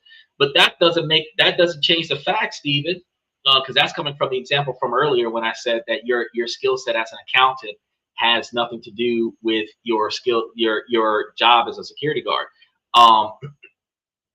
You're thinking about rent-a-cops. You're thinking about rent-a-cops. When I said security guards, you were thinking about like mall cops. You're thinking about like campus security, where they're walking around with a flashlight and a whistle. Top flight security in the world, Craig. That's what you're talking about. When I said security, I'm talking about like the bodyguards that are following famous people. When I said security, I'm talking about like the bodyguards that are following mafia. When I said security, I'm talking about the bodyguards that are following the president. But let's take your example of unarmed security guards. Their job is to observe their environment and report. Now, let's take the exact same example, the experience of an accountant, somebody who can count really good. Accountants don't pay attention to their surroundings. They pay attention to the profits and losses sheet. They don't pay attention to the person's behavior. They pay attention to spending habits. Again, you take the skill set of an accountant and put them in the job title of an unarmed security guard.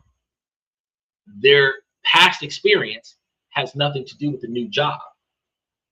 They still cannot transfer that skill set to this role, which ultimately means just like a woman's ability to be successful in her own right, she can't transfer that into a helper role. Her leadership skills cannot be transferred into a helper role. Do you understand that? That's the observation. Her leadership skill, her alpha boss lady skills does not transfer to a subordinate helper role.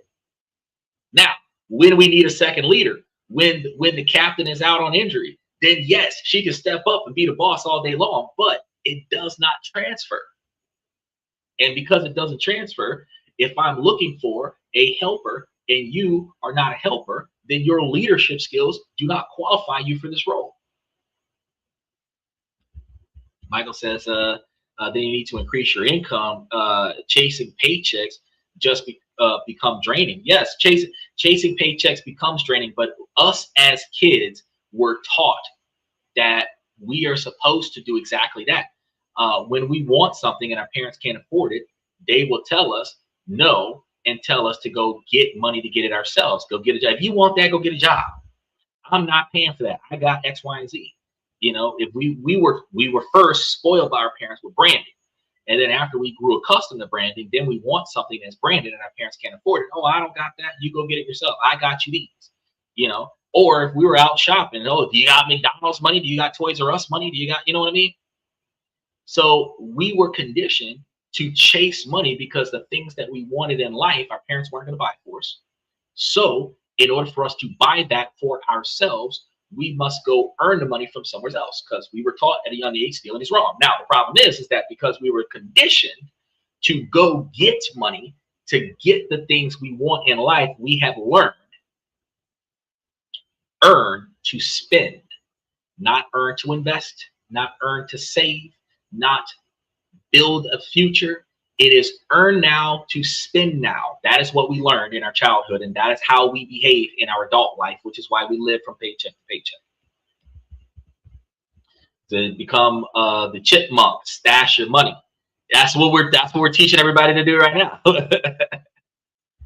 Steven says, at a young age, I was a hustler, raking leaves, shoveling snow, selling pogs and cars, anything to get a buck. Right. And how much of that money do you still have? None of it, because we learned to go get it and spend it.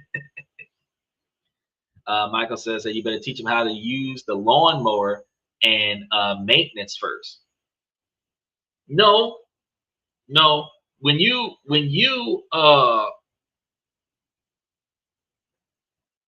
okay, here's the thing, Michael.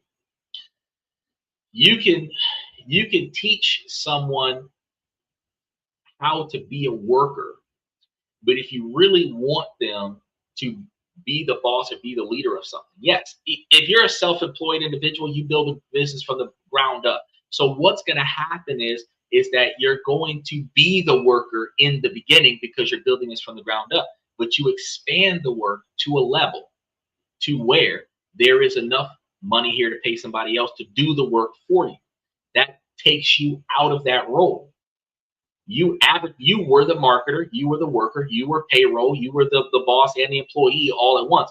But you build enough marketplace for you to be able to pay somebody else to do the manual labor for you. Now all you have left is marketing to expand so that you can have more work, and payroll because you're going to be paying the employee. You're the boss, but you're no longer the employee. Before you teach your kids to grab a lawnmower, learn how to fix a lawnmower and get out there and go and get it, because even we weren't taught that. We were taught this is how you put gas in it. Take the lawnmower out there, maybe take a gas can with you, get out there and cut as many lawns as you can, and bring the lawnmower back. When a lawnmower don't start, that's the end of our work day. We call our parents, and then they tell us, oh, check this, do that, do the other. Parents are reactionary. I've been teaching you guys for the last 3 months, stop living your life reactionary. Parents are reactionary. Parents don't teach their children ahead of time what the kids need to know to be successful. Parents teach the children in the moment that the children are stuck, what they need to know to get over the current hurdle. So the parents will give the kids, buy the kids a lawnmower and say, use this. The most that they're going to do is show them that it doesn't work without gas. Here's the gas, here's the oil, fill it up, use it. Now, when it breaks, then the parents are going to teach them about troubleshooting, right? But why are you teaching your kids to get out there and go and cut grass and make money instead of teaching your kids how to build a business off of going out there and cutting grass and make money? If you're not teaching them how to scale, they're going to sell their time for money, and that's the worst thing in the world for them, because they're not investing in themselves, they're not investing in their future, they're just getting money to buy stuff. So ultimately, instead of teaching them how to use a lawnmower and maintenance it, the first thing you need to do is teach them, how can I scale this so that I no longer have to do this, but I can still get money off of this idea? Take drop shipping, for example. You find a product that's valuable, somebody else is making it, somebody else is wanting to buy it, you are the middleman, you're buying the product from the distributor, you're selling the product to the customer. The difference between what you pay and what they pay you is your profit. Now, for anybody who knows about drop shipping on Amazon, you buy the product in bulk, you send it to Amazon, and now Amazon ships it to the customer whenever the customer orders it. But Amazon's going to do it for a price that's going to come out of your profit. You may have to raise the cost of your product to cover the cost of Amazon to make sure that you're getting paid off of Amazon. Now, here's the thing.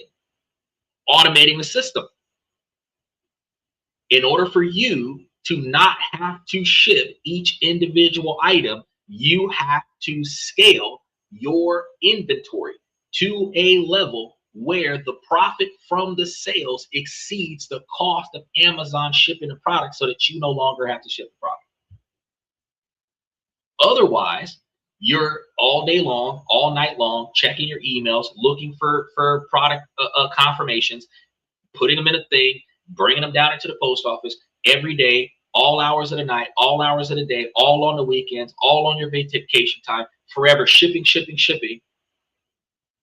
You're still the worker. But if you learn how to automate, that's a little bit different.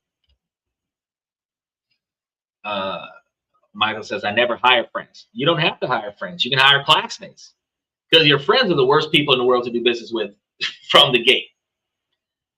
You might be the most productive person in your friend group. You've got friends that are basically emotional validation. They're useless outside of that. And, you don't want to tell them that, but you hang on to them because there's somebody to talk to when shit gets tough. But they don't have the motivation in their own life to be successful. So they're not going to grind the way you need them to grind in order for the two of y'all to make money together. I mean, remember I told you about my homeboy that gave me the $250,000 idea, and I was making money. I was balling. I tried to hire him so that he can make more money, because he wasn't making enough money on his job. He didn't want to do it. He came with me on the job, kind of did a ride along, right? And he was just hanging out. He didn't want to put in any work. And I'm like, bro, but if you put in the work, if you put in the work, you'll make $250 today. Oh no, I just came to chill. You're already here. You're here where the money is, and you just want to hover, not make a dollar. And so no, you don't want to hire your friends. You can hire strangers. But if you got good friends who are like, oh yeah, but as kids, we got a goal. We might want to buy the new PlayStation 6. So we'll work together to buy the PlayStation 6 so that we can play the new GTA 7. That might be the thing. But we're not trying to put our money together to pay for college. We're not trying to put our money together to pay for prom. We're not trying to put our money together to set up a future anything, because as kids, we're in the here and now. But that mentality carries over to our adulthood.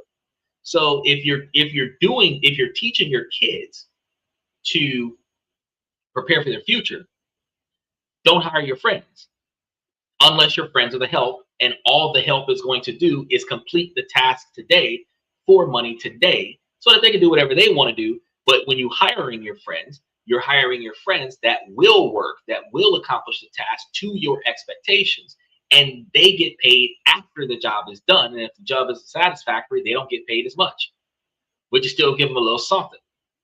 You keep the difference. and then go hire somebody else. And if you've made if you make a portfolio, because we use portfolio to identify our money, we use our portfolio to identify, you know, a lot of things, but really what a portfolio is an itemized list of your successes and a lot of the times your failures. And if you started up a business or you started up a side hustle where it's a multi-person gig, and this is how much money is being made, this is how much people are getting paid, this is the consistency of this side hustle, and you say, well, hey, me and my homies got a lawn thing, we got this neighborhood, this neighborhood, this neighborhood, it turns over a decent quantity of profits where I can pay you $10 a lawn. Do you want to do it? Yes or no? That's it. That's your portfolio, right? So teaching your kids this also teaches your kid the 30-second elevator speech. It teaches you scouting. It teaches your kids all kinds of things. Because if the goal is before you start trying to create a business from scratch that you have to grind out on, you create something scalable that you can hire employees to do. You make sure that the platform covers an overhead where the workers get paid. You don't have to do as much work. You're going to try to position yourself in marketing and management where you're overseeing the work, but you're not really doing all of the work. You're maintaining equipment yourself and everything to that effect, which is going to be your excuse to them as to why they get 10 per person and you keep the rest, because I'm paying for the equipment, right? And then the difference between you paying the equipment is yours. But again, if you've got 4 friends, each one of those friends is getting $10 a lawn.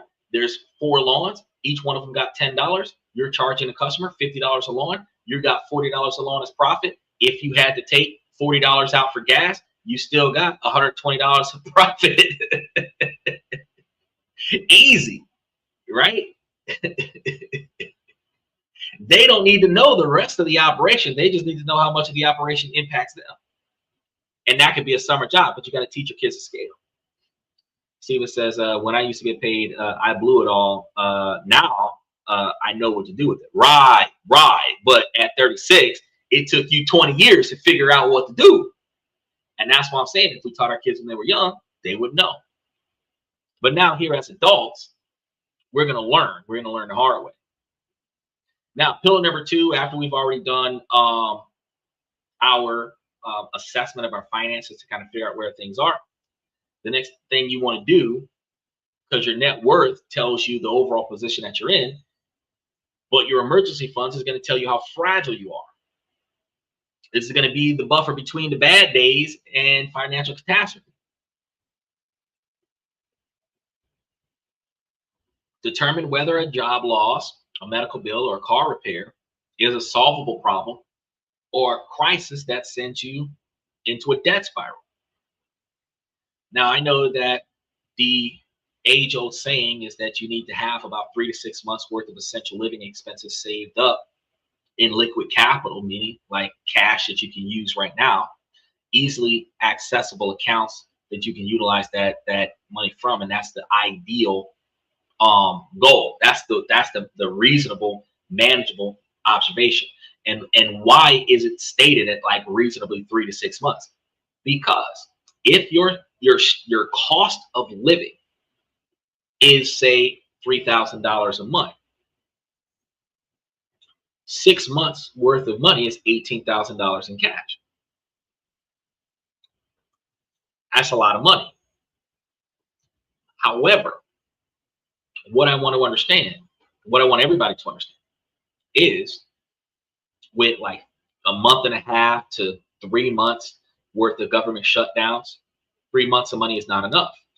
2 shutdowns in a single year, 3 months worth of money is not enough. If you spent half of, if not 3/4 of the money recovering from the October to November shutdown, the January to March shutdown, you would have been in a hole. You're still recovering from the March shutdown, and you're looking at the possibility of another October shutdown. You need to start generating 12 to 18 months worth of emergency funds, accessible somewhere. Think about anybody who's post-COVID.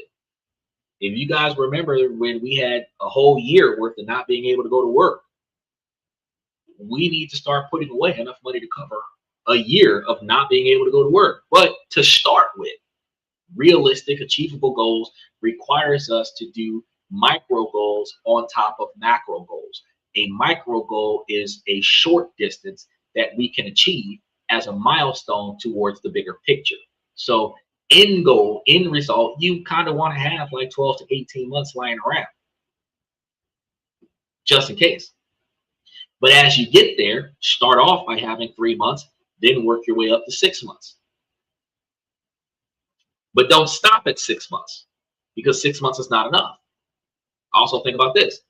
With the way the employment market is right now, you might be unemployed for 9 months if you quit your job today or get fired today and you're trying to find you another job. 6 months isn't enough.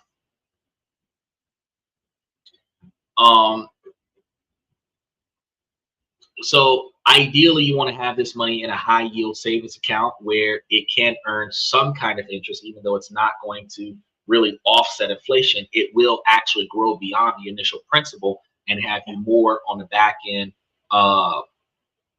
later on when you do go to tap into it, but it needs to be readily accessible.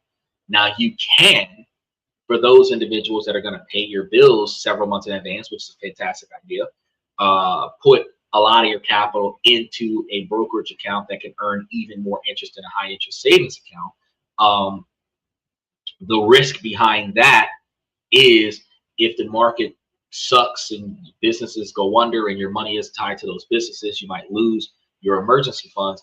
But if your risk tolerance is manageable and you've got like 3 months worth of bills paid in advance and you're putting your money into a brokerage account, as I explained to Stevens, they still have 7 to 10 days a lot of the times with money transfers from a brokerage account. The money has to clear and not be tied to any purchases or sales before it is accessible to be deposited into your bank account. So when all the transactions settle, then the money that's not being used for anything is the money that you get to drop, and then you still got to wait another 3 to 5 days to get it after that. So it might be 2 weeks to get your money out of a brokerage account if you've got like high volume performance on your brokerage account. So that might be a situation where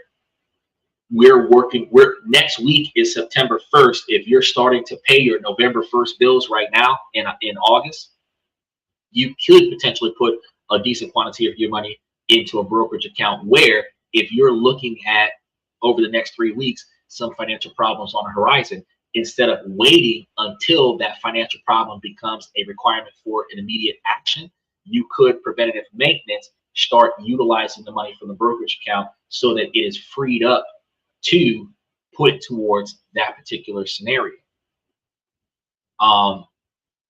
Either way, whenever you're selling stocks on the market and you're selling while they're down, it's a permanent loss in comparison to the gains that you would have otherwise made. And sometimes you lose all of your interest, if not your interest in some of your principal, whenever you sell the stocks while they're down. So that's something that you have to reconsider. But if you have the ability to, for those of us that have stable lives with very little conflict outside of our friends, family, and kids doing something stupid that we don't necessarily have to get involved in, we could build a life around the brokerage account where the money that's coming in from the brokerage account, $200, $300, $500 a month, could be the extra money that instead of us reinvesting it back into the platform, we let it settle and clear, deposit it into our bank account, and then pay for that financial problem.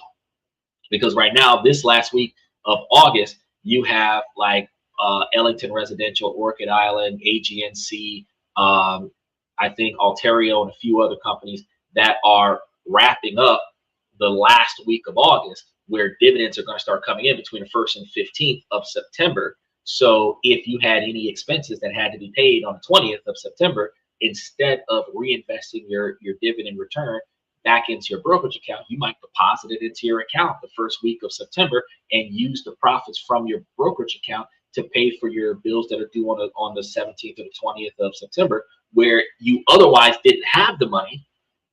Because you're about to get paid for your brokerage account, you do have the money. But because your bills are pushed back a month or 2 months down the line, this is not, I need to pay my light bill on the 1st and the money won't clear the bank until the 15th. This is, I want to do something for whatever, on the 20th, and I'm going to get a dividend return on the 7th, and I'm going to put that money towards that particular transaction instead of having a financial complication. So that's something that you guys need to take care of. For many individuals in their 30s, saving money is going to feel like an impossible goal. So let's break it down into a clear, actionable stress test. First thing you need to do is define your essential monthly expenses. It's not the total quantity of money that you spend every month. It's just the bare bones quantity that you need to have in order to survive. Cost to keep you alive, cost to keep you afloat for 1 month. If you lost all future income, how much money do you need to survive on, right? Maybe for housing, you got your rent or your mortgage, utility bills, including water, electric, heat, internet, grocery bills, realistic groceries, not extravagant spending. You might have to dial it down from name brand foods to store-bought foods, but the least amount of money that you need to survive off of. Whatever transportation, including gas, public transportation, to look for a new job, bicycle, scooter, whatever the case may be, insurance premiums, health coverage, car coverage, anything to that effect, phone bills, internet services, the minimum debt payments on all of your loans and credit cards and everything. Notice what's not on the list: streaming services, gym memberships, restaurant meals, shopping, vacations, dating. None of that stuff's on the menu, right? This is going to be your survival list, not your comfort list. Add up your essential expenses to get your monthly burn rate. Then you want to look at the cash that you have in your checking account, your savings account, the money that you can access today without having to sell any of your investments or pay any penalties to charge off any of your 401ks or IRA accounts. That's going to be your liquid savings. Here's going to be your months of runway calculation to determine exactly how far you can go if all your money stopped coming in, if no more money was coming in for you. The months of runway that you have is going to be your liquid savings divided by your essential monthly expenses. So if your essential monthly expenses are around $3,000 a month, and you have something to the magnitude of $9,000 in your savings, $9,000 in accessible capital, you have approximately 3 months of runway. Okay, and this number is going to be your immediate financial resilience score. And actually, that can play to the magnitude of your risk assessment, your risk tolerance, because if you are investing with your rent money, you are making a huge mistake, but you clearly understand that the transaction must be successful because you cannot wait for it to fail, since the money needs to be utilized for next week Wednesday. Your risk tolerance would be low because you need the money in a few days. If you don't need the money until November, you can wait a little bit. You can put the money up there. You can let it do what it's got to do. You don't got to worry about selling right now. You have plenty of time to get money from somewhere else. When you're looking at your standard of living, your cost of living, the bare bones cost of living versus the quantity of money you have on the side, that also shows you risk tolerance towards business startups. Recognizing that you're not taking this money and putting it toward the startup of your business, how much time can you invest in starting up a new business before you would need to generate an income? That's what this money could also be utilized for. Where you may have to stay working for someone else and do the other job part-time until you have transitioned over to a scenario where you're making 70% of the income as your primary employer before you transition over. But looking at how much you have versus how much you have to spend on determines how much time you have before you run out of money.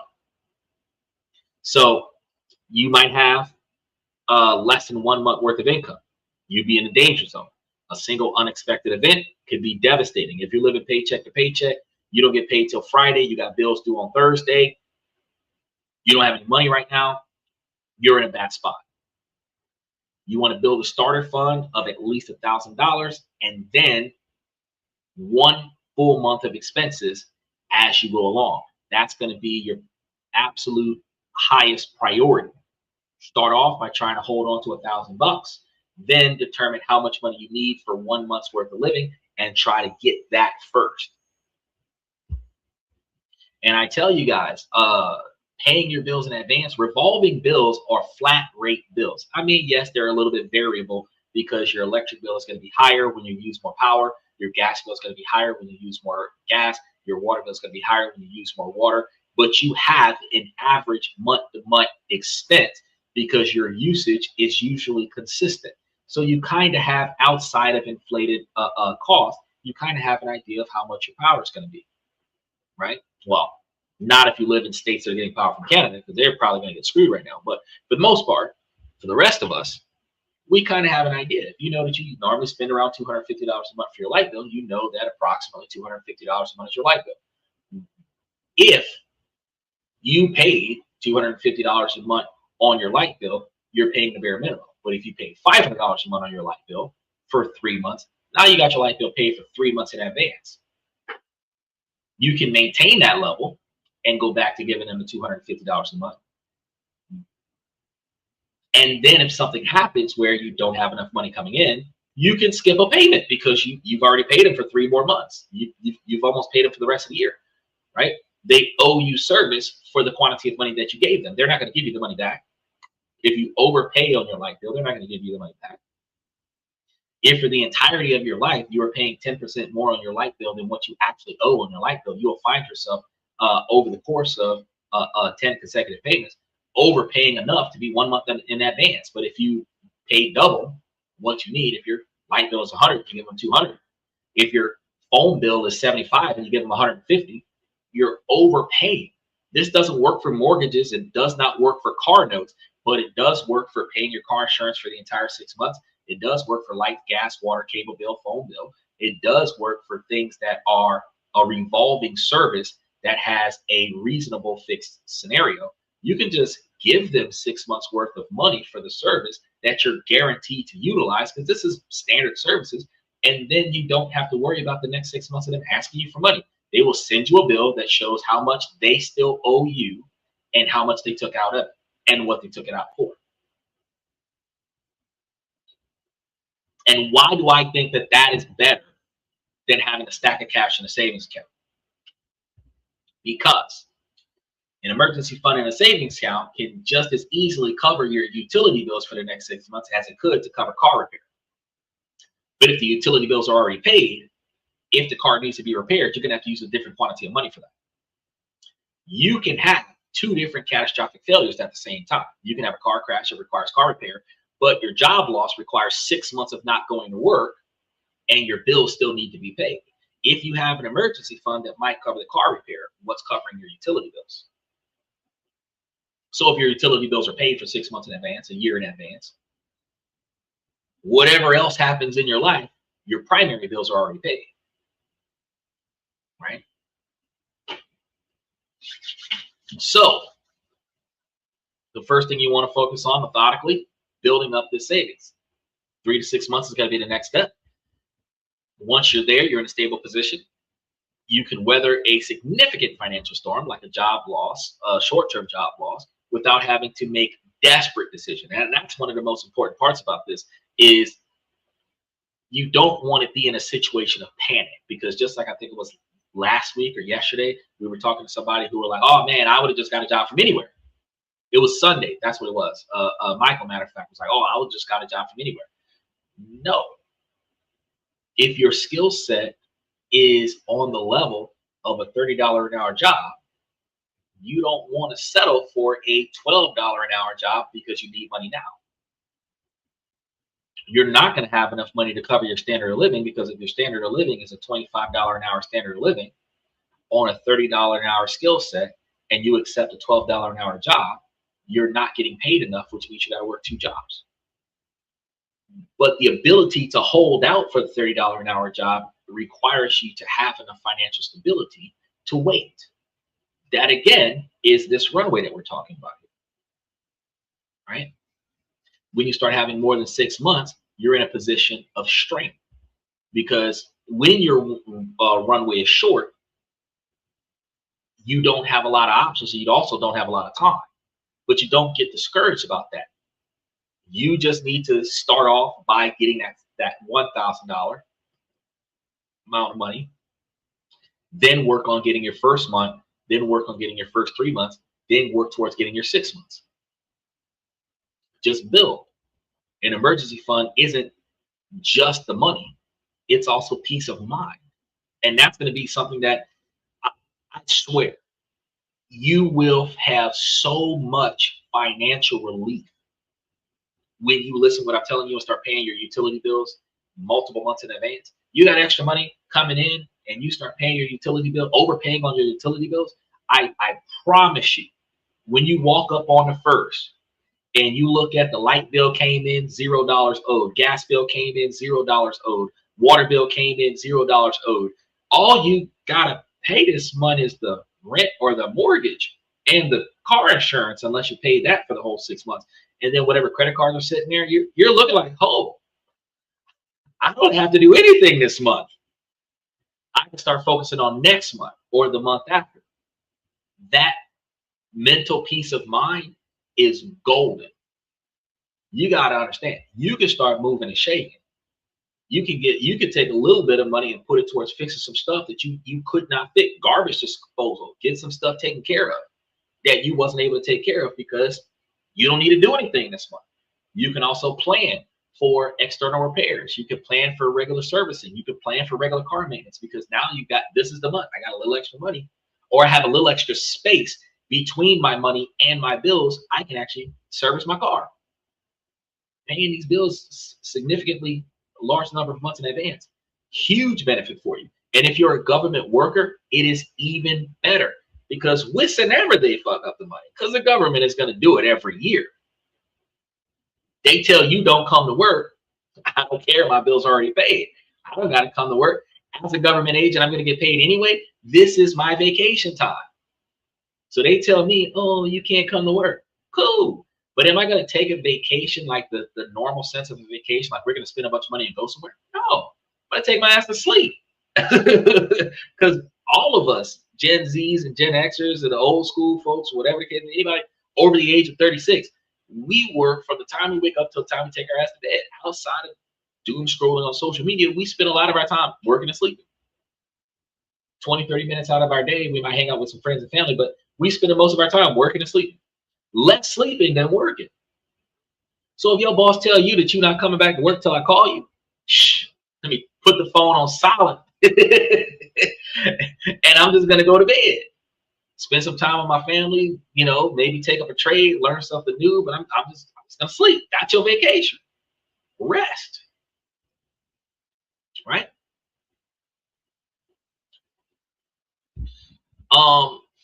But this is also the type of peace of mind that gives you the ability to say no to a terrible job. Your boss is disrespecting you, you can walk out on them. You can just, I quit, find you another job. It's the freedom to make decisions based on opportunities that benefit you and your family in the long term, not out of fear of losing out. Because we put more effort into keeping what we're familiar with than effort into the unknown. Even if the unknown would perceivably be better for us, we will put more effort into what we have, keeping it, trying to prevent from losing it, than what we would put into what we don't have. So the fear of loss will cause us to panic spend more than desire to obtain. Does that make sense? And I've covered that on the show before too. Pillar number 3 is going to be the danger map, your debt breakdown. Debt is going to be one of the most emotionally charged topics in personal finance. For the audit, you just need to set that emotion aside, and then you want to look at the debt strategically, like a general mapping out of enemy territories. Not all debt is going to be created equally. The goal is to create a danger map that shows you where the real threats lie. When you start with debt, you want to deal with the high interest bad debt. This is going to be any debt with interest rates that are actively working against you. Usually anything in the double digits, 10% or more. This is going to be the categories that include credit card debts, store cards, personal loans, and payday loans, because student loans are single-digit loans, mortgages are single-digit loans, car notes are single-digit loans. The buy now, pay laters might have like 14%, but usually your phone bill, when they prorate the phone for you and then put it on an installment plan, they more often than not don't have interest rates on that, because it is a contract for the service that's not actually contracting you through the service. They're contracting you through the device. So when companies like T-Mobile say, no contract, you can quit at any time, but you sign a contract for the installment fee for the equipment that says that if you terminate your service with the company, you owe them 100% of the remaining balance for the equipment immediately upon termination of service. So they're locking you into an 18-month contract, not for the service, for the equipment that uses the service. It's still a contract. You're guaranteeing them that for 18 months, you're not going anywhere. And as a result, you get the phone cheaper. So they don't usually charge you interest on that. Me, I like to give them a middle finger short notice, so I buy the phone cash up front. That's not always fiscally responsible, though, because these new phones being $1,600 a piece, $1,600, that's the down payment on a car. You know, that's a lot of money to be buying a cell phone. So you only want to buy a cell phone once every 5 years. Now, the unproductive debt is going to be used for consumption. And that's something that you want to get rid of. So it's going to be the high interest rates that acts like a cancer to your net worth. Paying off a credit card with 22% APR is going to be like a guaranteed tax-free 22% return on your money when we're doing it from the observation of opportunity cost. It's nearly impossible to reliably out-invest that kind of debt, because even the portfolios that we've created are between 15 and 20% return on investment, 21% for Ellington Residential. So you're not really seeing a true average of 22 or higher percent return on investment. And that's a very highly volatile portfolio investment when you have a portfolio that is generating 22% return. And that is probably going to be from a REIT that's going to be short-term satisfaction, not long-term satisfaction. There is no gratification there. You're gonna be getting cash until they cut it, till they cut losses, and then you're gonna be getting less cash. But either way, you know, there isn't very many investments that are going to give you a massive quantity of money over the course of 20 or 30 years. So we look at opportunity cost, 22% interest rates or 29% interest rates if you got bad credit. Those interest rates hurt you more than your ability to invest in anything. But that doesn't mean that you shouldn't invest while you're paying down debt. It just means that you should overpay on your credit cards and not only pay the minimum balance.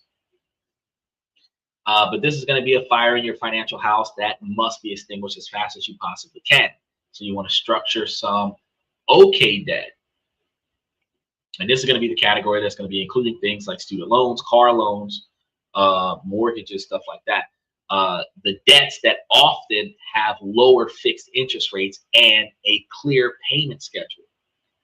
While it's not ideal, you are often required to have these items. These are necessary parts of modern life. So these would be considered good debts. Student loans, for instance, are generally considered good debts because they are an investment in an asset such as your education, even though the majority of people who go to college don't utilize their degree for the field of work that they get into. I've got 3 degrees and none of them have anything to do with what I'm doing right now. It's just a principle of the fact that you are investing in the intent to utilize that knowledge for a better standard of living. Now, that's supposed to increase your lifestyle and your earnings potential, even if it doesn't.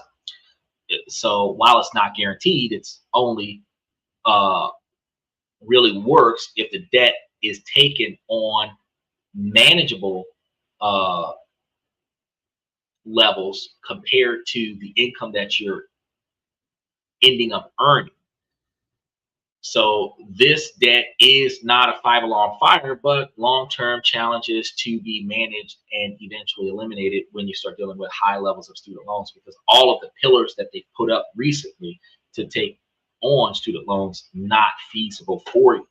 One of the reasons why I love the fact that mine are permanently deferred. Productive or good debt, this is going to be a tool that is used to acquire an asset that has the potential to grow and improve the value or produce an income. The most common example is going to be the mortgage, which, like I said before, mortgage is a good debt, reasonably considered a good debt, just like student loans.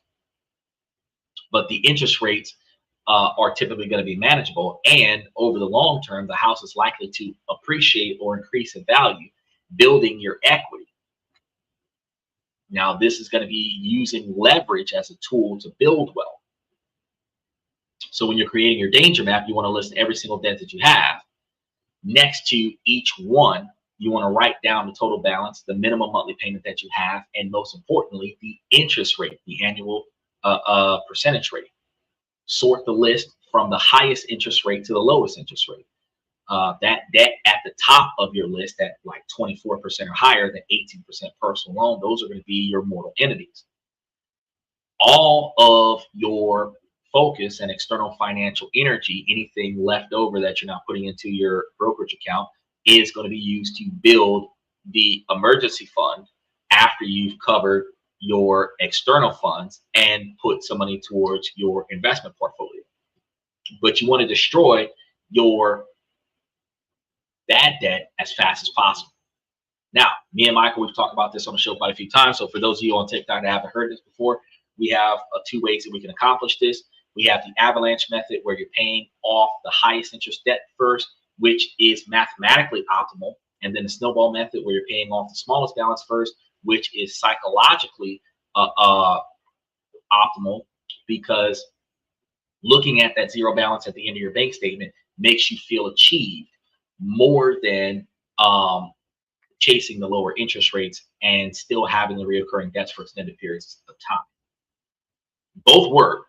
You pick whichever one works for you and be relentless about it. And you can alternate between them, because you can pay down the smallest ones when you have $300 and $500 credit cards. You can just pay that off right before the billing cycle, put 80% back on it, and then take the money that you would have put towards whatever is on, because I would only charge my credit card towards revolving bills so that I can have my money pass through my credit card, but not have like unnecessary spending on my credit cards. Because again, the old saying, don't put on your credit card when you don't have cash to pay for your credit card, still would apply here. If you would have paid your utility bills in cash, but you put your utility bills on your credit card, and then you pay your credit card off 5 days before the billing cycle rolls over, that's exactly what we're doing. So you could pay off your bill, your credit card bill. You got like $300, $500 credit card bill, and then you put your lights, your water, your phone bill on there. Might be like $400. Put that on there, and now the money you would have put on your lights, water, and phone bill, you could put it on the other credit card. And then before the first credit card's billing statement is due, you take the money that you need from your second paycheck and put it on that first credit card and pay that one off, so that when the bill rolls over, again, it's going to be at a zero balance or with $2 on it. But you're able to kind of do this avalanche method alongside the snowball method to kind of pay all of your debts down and utilize your credit limits as a pass-through amount, not as a holding amount. Right? No one ever talks about that particular strategy. Pillar number 4 is going to be the core behavior matrix, because your savings rates is very important. And we've audited your position, your net worth, your emergency funds, your debt risks. And now it's going to be time for you to audit your behavior. Now, your savings rates, and we're halfway through, so make sure that you guys like and subscribe and mash those reaction buttons while you're here on both TikTok, YouTube, and Twitch. Your savings rates is going to be the single most powerful matrix for measuring your financial discipline. It compresses your income, your lifestyle choices, and spending habits into one simple but honest percentage.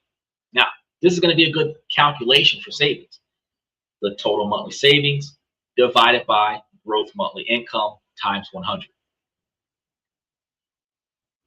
Total monthly savings is going to include every dollar that you're planning on putting away for the future.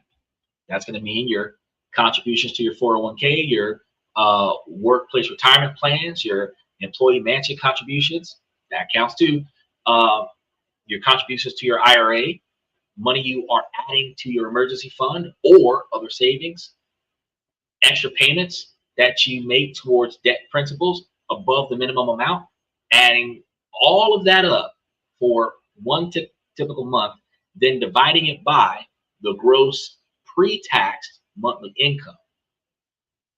That's what you're looking at. This percent is going to tell you a powerful story. While many financial planners are going to suggest saving like 15%, let's look at it in tiers of progress. Anything under 10%, you're likely treading water or falling behind. Inflation is probably eating up most of your income. 10 to 15%, you're making some progress. This is going to be a common target, but may not be enough for ambitious goals like early retirement. Anybody who's trying to retire in the next 15 to 20 years, you're looking at 15 to 20% that you got to be putting away, sometimes more than that, sometimes 30 or 40%. The more money that you save now in high interest bearing accounts, the more money you have to retire early. So if you're in the 15 to 20% range, you're in the wealth building territory. Savings rates, not market rates. The quantity of money that you're saving, 15%. When you think about $50,000 a year person, 15% would be something close to like $18,000.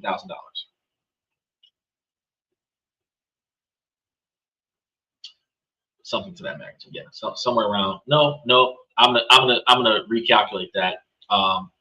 15% would be something closer to I want to say $10,000 or $12,000, because 20% of $50,000 would be $10,000. So you're probably looking at something like $7,000, something like that. I had to rethink my math because I'm like, wait, hold on, 15% of $100,000 is $15,000, so half of that would be like $7,500. So 15, I was 20%. So 15% will be closer to $7,500. And that's a lot of money, because when you think about $7,500 over the course of 10 years, that's $75,000. And if you're living a $50,000 a year lifestyle and you have $75,000 put away, you have a whole year's worth of income sitting there. But when you're looking at over the course of 10 years, that $75,000 plus interest would be compounded to a magnitude of potentially $100,000 to $120,000, which means that you would likely have 2 years worth of money sitting in your brokerage account if you were investing 15% towards your brokerage account in high interest returns, in high interest bearing accounts. So your savings rate needs to be in a range that is invested consistently and puts you on a clear path to a comfortable retirement. And real quick, if you're thinking about retirement, and this is why I tell you guys to work on your 20 and 30 year plan. If you're thinking about retiring, and you're thinking about how soon you plan on retiring, and let's say you want to use a brokerage account as one of the catalysts to get you to that retirement, in order for you to determine how much you need to invest in your retirement now, you would determine, one, how much time you got left. If you got 10 years left, you're going to be putting a heck of a lot more money down than what you would be if you're saying, well, I want to retire in 20 years from today. If you're trying to retire 20 years from today, you then need to look at, well, what all would I need to pay for a comfortable standard of living in my retirement? If you're expecting to have a lifestyle that is 15 to 20% higher than your current lifestyle, plus inflation, you may decide that your $50,000 a year lifestyle might require you to have a $75,000 a year retirement. Even at a modest 10%, you're looking at potentially having $750,000 worth of principal. Now, if you have $750,000 of principal over the course of 20 years, it would be a lot easier to accomplish than it would be for 10 years, because for 10 years, you'd need like $75,000 a year. You're making a $50,000 a year lifestyle. If you're looking at 20 years, it might be something closer to $35,000 a year, which would be upward of 60 or 70% of your annual salary. Probably a little bit too much to ask for. Well, push your retirement back 30 years. See how this works? Well, my future retirement might be 30 years, because there's no way I'm going to consistently put for 20 years 75% of my income away. So stretch it out to 30 years. You're 30 years old, you want to retire like 65, 70 years old. So now my $70-something thousand a year lifestyle, I can potentially knock that back down to probably $20,000 a year. Oh, well, $20,000 a year is $200,000 every 10 years for 30 years. That's $60,000 plus interest. I should be able to make $750,000 to $800,000 and account for any negative fallout over the course of the next 30 years. Now you've got a plan. You set that goal, you set your timeline, and now you're looking at your investment opportunity, your investment platform. But if you're looking at $20,000 a year, you're looking at something close to $2,000 a month, or like $1,800 or $1,600 a month.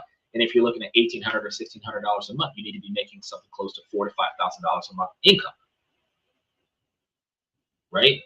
So you were able to take. I took a future goal and reverse engineered it to what do you got to do today to make that happen. Now, that's just if you wanted a $70,000 a year lifestyle. What if you knocked it down to $50,000 a year lifestyle? You probably only need like $500,000 to $600,000. Again, you could probably do that $500,000 or $600,000 in 20 years instead of 30. Right? But if you were doing it inside of 30 years, you wouldn't need 1,800. You might only need like 900. Starts making more sense now, doesn't it? Because now with 900, you could be making a $3,000 a month income and take $1,000 out of that and have a $2,000 lifestyle, live off of $24,000 a year, put away $12,000 or $15,000 a year, and actually meet your goals inside of 30 years. You're not wasting money on insignificant things. You're investing money on your future. Then, ladies, when y'all get into relationships with hopefully financially responsible men, you're dating dudes that are not wasteful, right? So you're not looking at how much money he has. You're looking at how he budgets the money. And he's going to subsidize your income, 23% of your standard of living. And cohabitation, you're going to probably have half the bills that you normally would have had.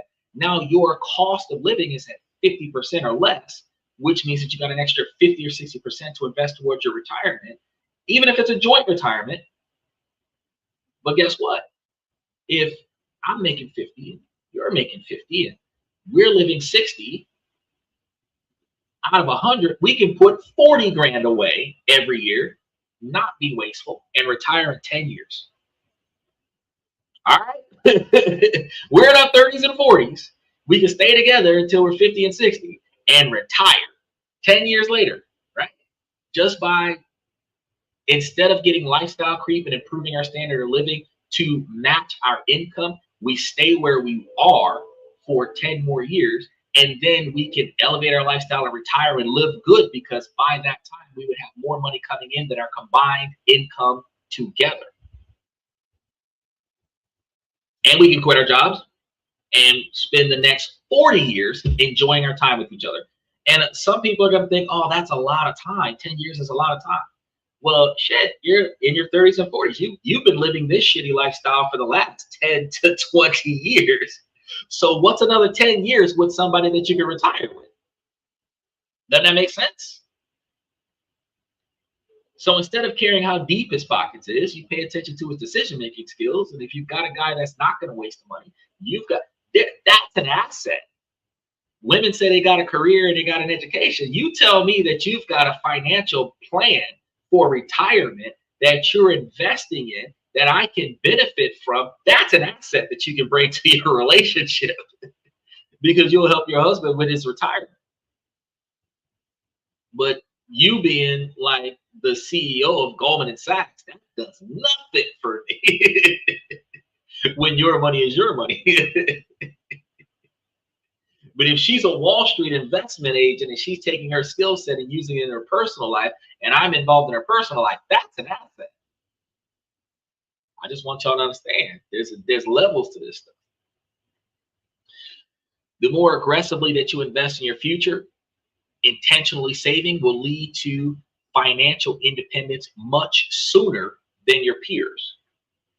And if you're teaching your kids this at a younger age, the younger you, instead of saying that kids are too young to know, they know. They're just too young to process the knowledge appropriately. If you teach them more appropriately this information before it is necessary, once it becomes necessary, they can navigate it like a pro.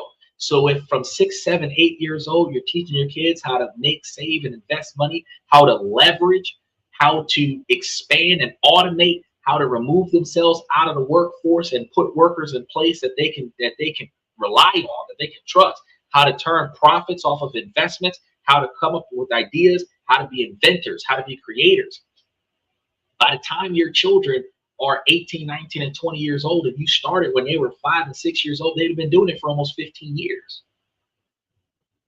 They would have been able to make small, lightweight test experiments on investments, savings, budgeting, everything to that effect, where the safety net would be mom and dad.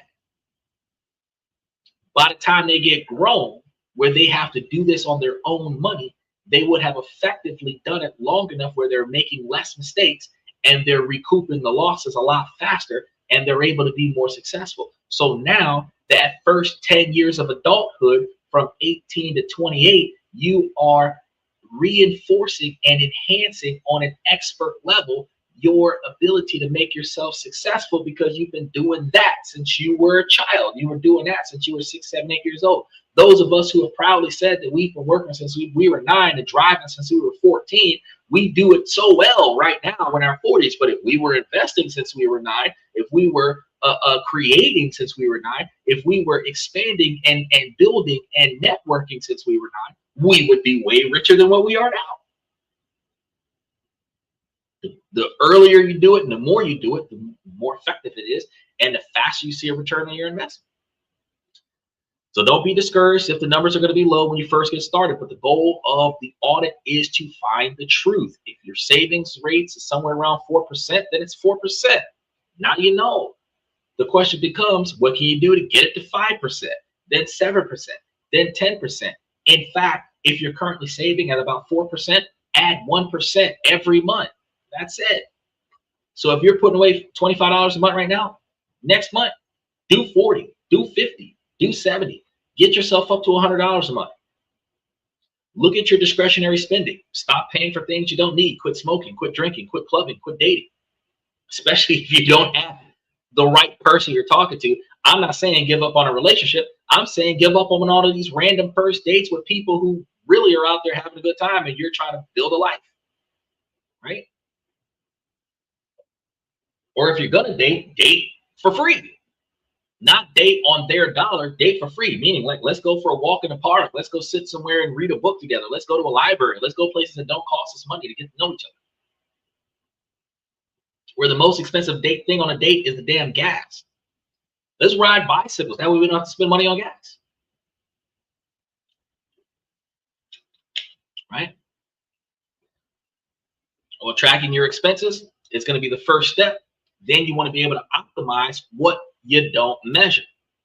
Low savings rates is not a character flaw. It is a data point indicating your expenses are too high relative to your income. So you can either earn more money or spend less money. There are no other options. I had that conversation with Sterling. He's on a fixed income of $25,000 a year. He needs a $1,200 a year medication that exceeds his standard of living. He needs effectively an extra $15,000 a year worth of money in order to survive on his $25,000 a year income. You're going to do one or two things, buddy. You're either going to reduce your standard of living so that you can fit that $15,000 into your standard of living, or you're going to have to make more money, which means that you're going to have to start aiming for something close to a $35,000 or $40,000 a year income instead of the regular 24, because you cannot have an expense that is above your income and be able to afford that expense without sacrificing something else in that income. That's why it's a budget. It's a limit. Then we want to do progress benchmarks. We very rarely do this, but a retirement check-in. For many of us in our 30s and 40s, retirement feels like a very, very distant abstract concept till you get that one damn disability that permanently removes you from the workforce, right? Y'all remember when Edge won the world heavyweight title in that ladder match, and then he was forced to retire immediately after that, broke his neck? Oh, nobody would have thought that his career would end suddenly like that. Everybody's, no matter what we're doing, we could have a safe job. We could be a librarian and books fall off the shelf, and all of a sudden we can't go back to work anymore. You just cannot guarantee that. So you have to recognize that retirement is not as far away as you think. This is going to be the decades where the magic of compounding is at its most powerful right now, while you're young, while you're able to go to work for somebody else. And a dollar invested at 30 is going to be worth more than a dollar invested at 40 or 50. So how are you going to be doing that?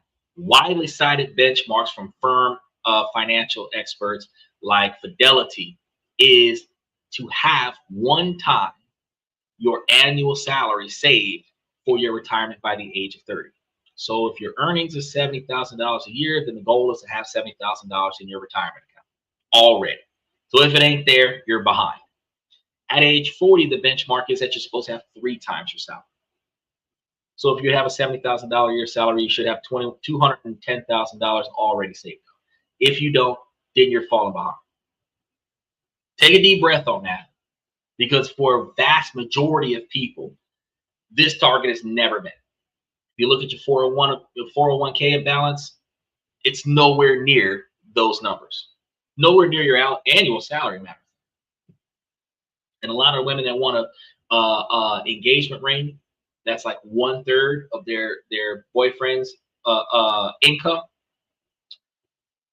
Shit, if he's a $50,000 a year worker, that right there, that's the retirement money right there. Because you're looking at like 30%, you're looking at close to like $10,000 to $15,000 of his annual salary to go towards a ring. You get you a blow pop, go around get something out of the bubblegum machine for 25 cents. But with me, so we're talking about $15,000 for a ring. Hell, you want me to put a whole used car on your hand to show dedication to you? Nah, I'm not doing it. That's a waste of money these days. Why, if that's the case, ladies, why are y'all not spending 1/3 of y'all income on the engagement ring for a dude? Because again, your income doesn't value the relationship. That's why. No one's gonna say, "Oh, she's a good woman. She bought you a $20,000 engagement ring." But they will say, "He's a good man. He bought you a $20,000 engagement."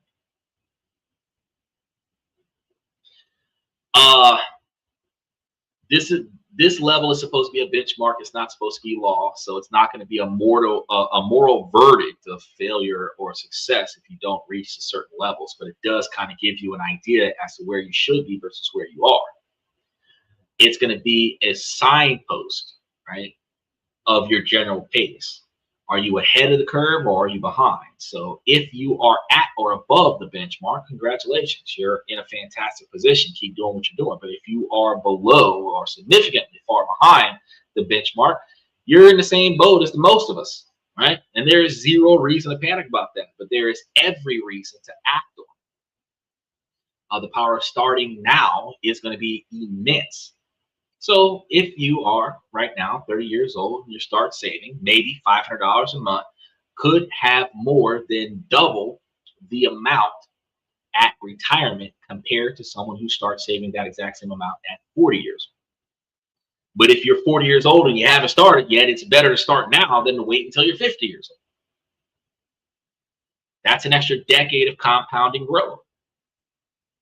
So your action items are going to be clear here. If your employer offers a 401k with matching contributions, at least enough to get the full match is what you need to put in there, because that's guaranteed free money. Aim to increase your retirement contributions by 1% each year, or like I said, 1% each month, depending on how much you're investing versus how much you have, until you reach the cap that your limits are supposed to be set at. It's small enough to change that you likely won't feel, but it makes a massive difference over time. Going from doing a little bit to doing a little bit more is easier than going from nothing to something high. Okay. Consider opening an IRA, traditional or Roth. I would aim for a tax-free one where you pre-tax pay instead of post-tax pay.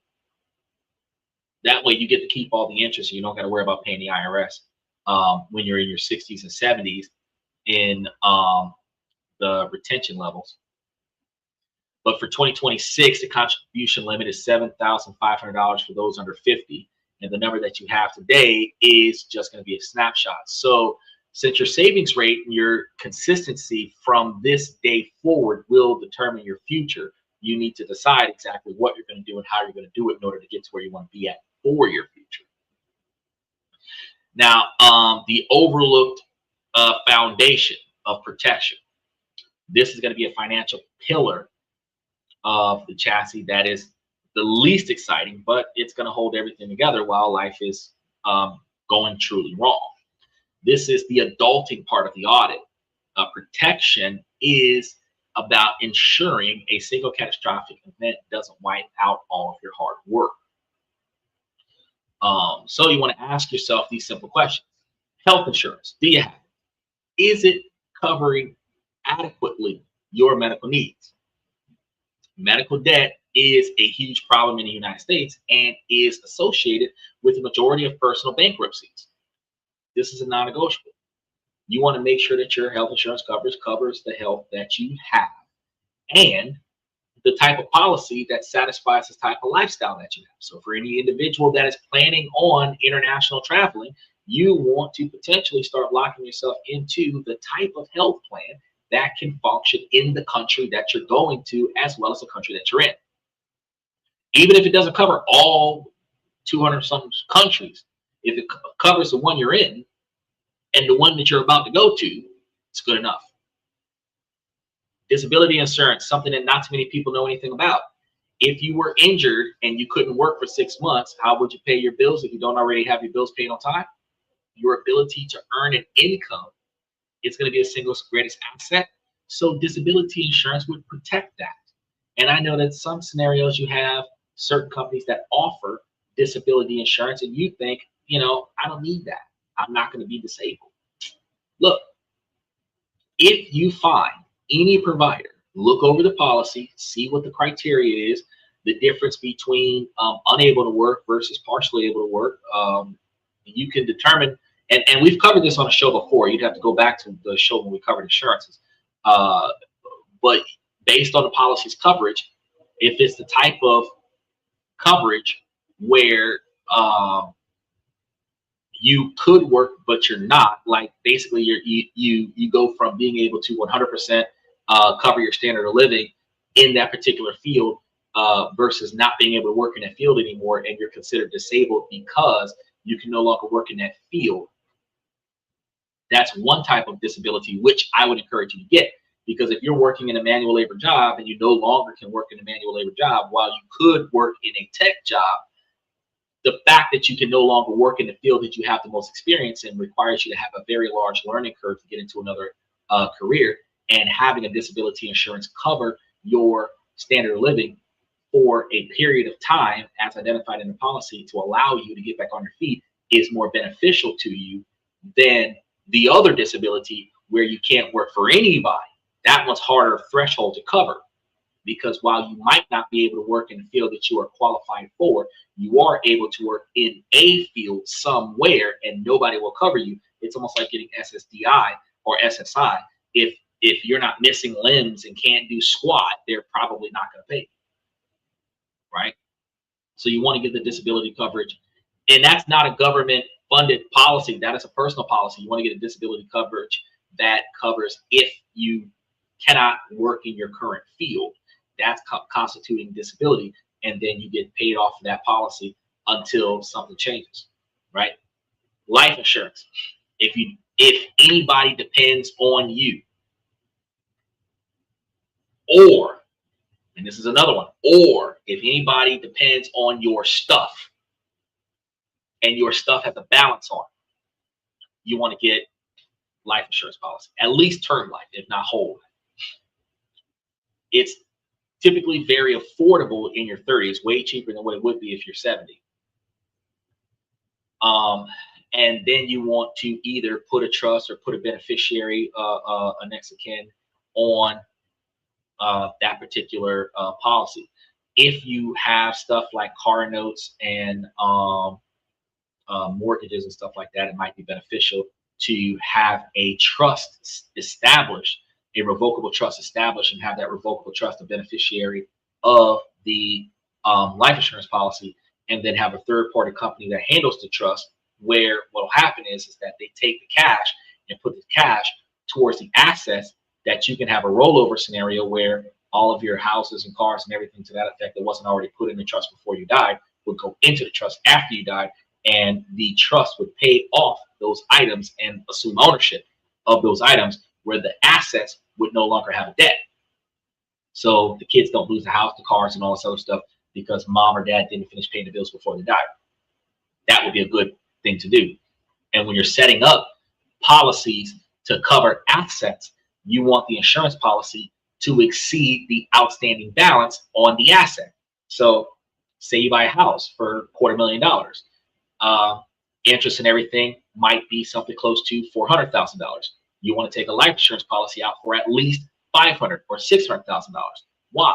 You want to be able to cover the total cost of the house plus a couple $100,000 left over, so that you can get your life together after you bury this friend or family member, right? Because sometimes people take time off from work after somebody dies. So you got a little bit of money on top of paying for the asset. The asset is secured, and you have some get my life together money right after that to kind of organize some stuff and figure out a plan. Renter's insurance and home insurance. Do you have that? Is it enough to replace your belongings in case of a fire or a theft or a flood? Right? And then your beneficiaries. Are the beneficiaries on your 401k or your IRA and life insurance policies? And is that scenario up to date? Y'all recognize what happened with Will Smith and his kid when they crashed into that whatever. The mom had to go to court and update the beneficiaries list and update policyholders because they did not establish that before the accident. Double check. I would say every quarter, if not every 6 months, make sure that everybody that's supposed to be on a policy is on a policy.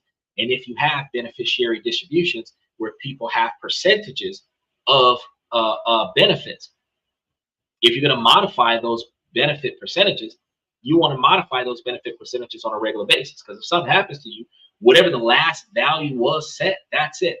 Let's say you got into a relationship, you made your ex your beneficiary, y'all are no longer together. You might want to take that person off and put your new relationship on as a beneficiary.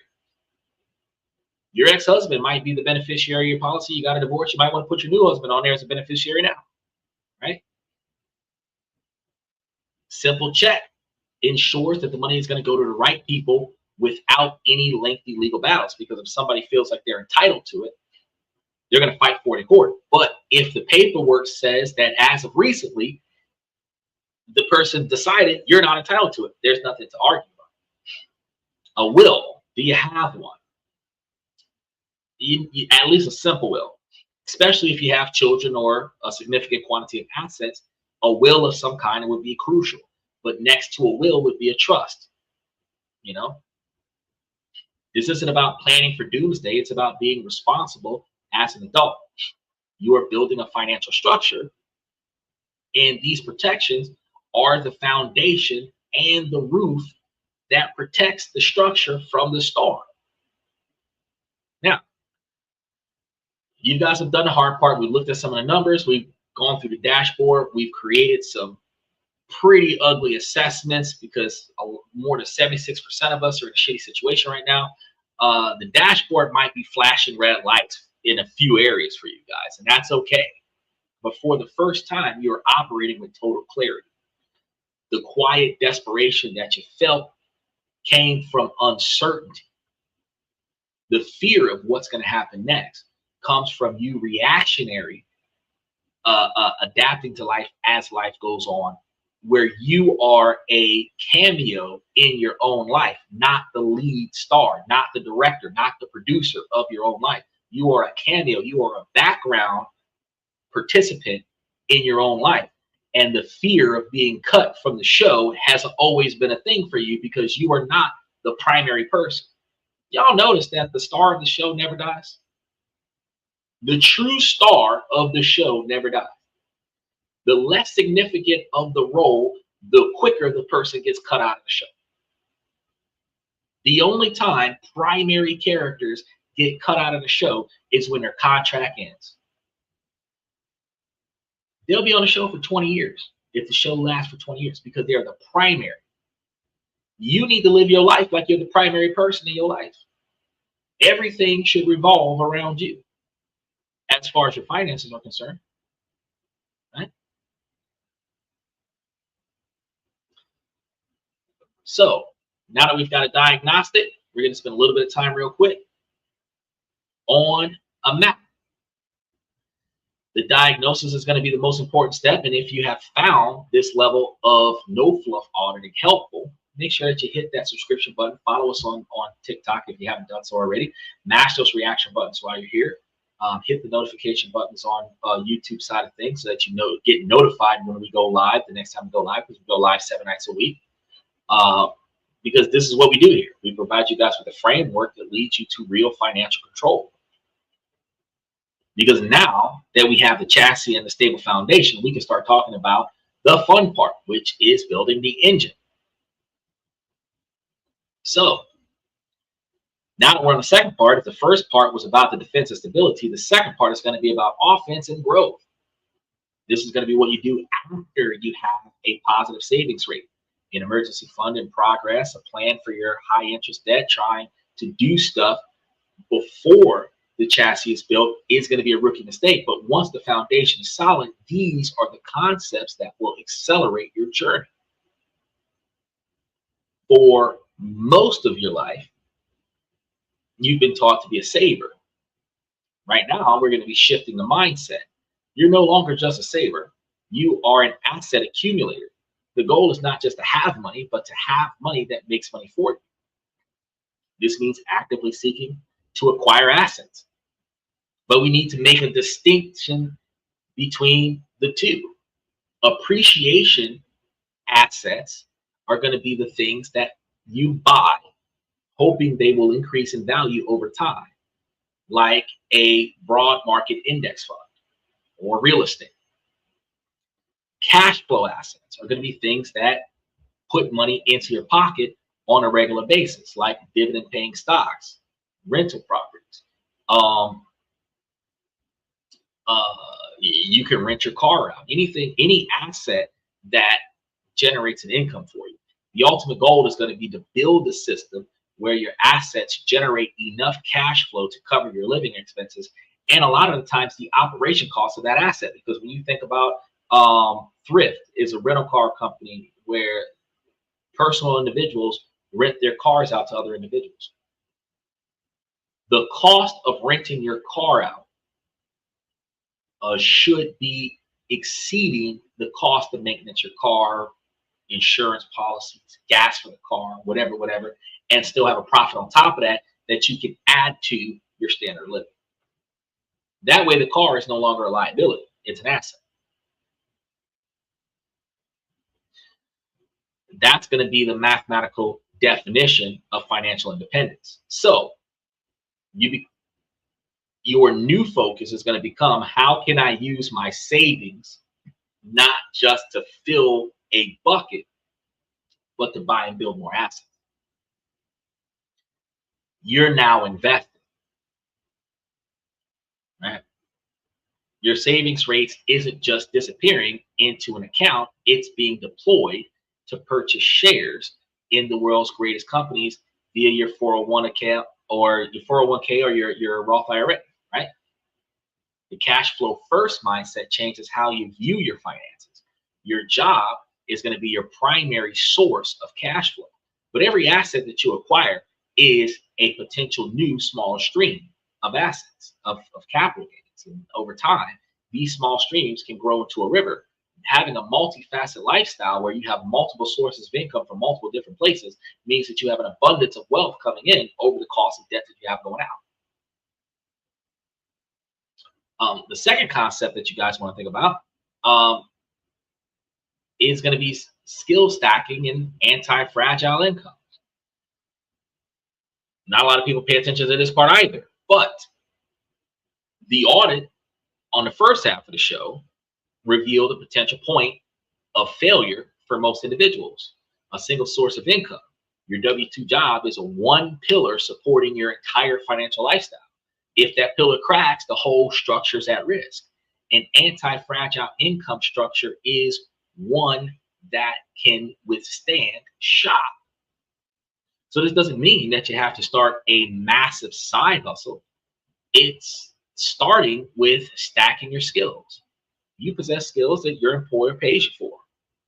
Are there other people or businesses who would pay for that exact same skill on a freelance or consulting basis? Are you a great writer? Can you write freelance blog posts? Are you an expert in Excel? Can you build financial models for small businesses?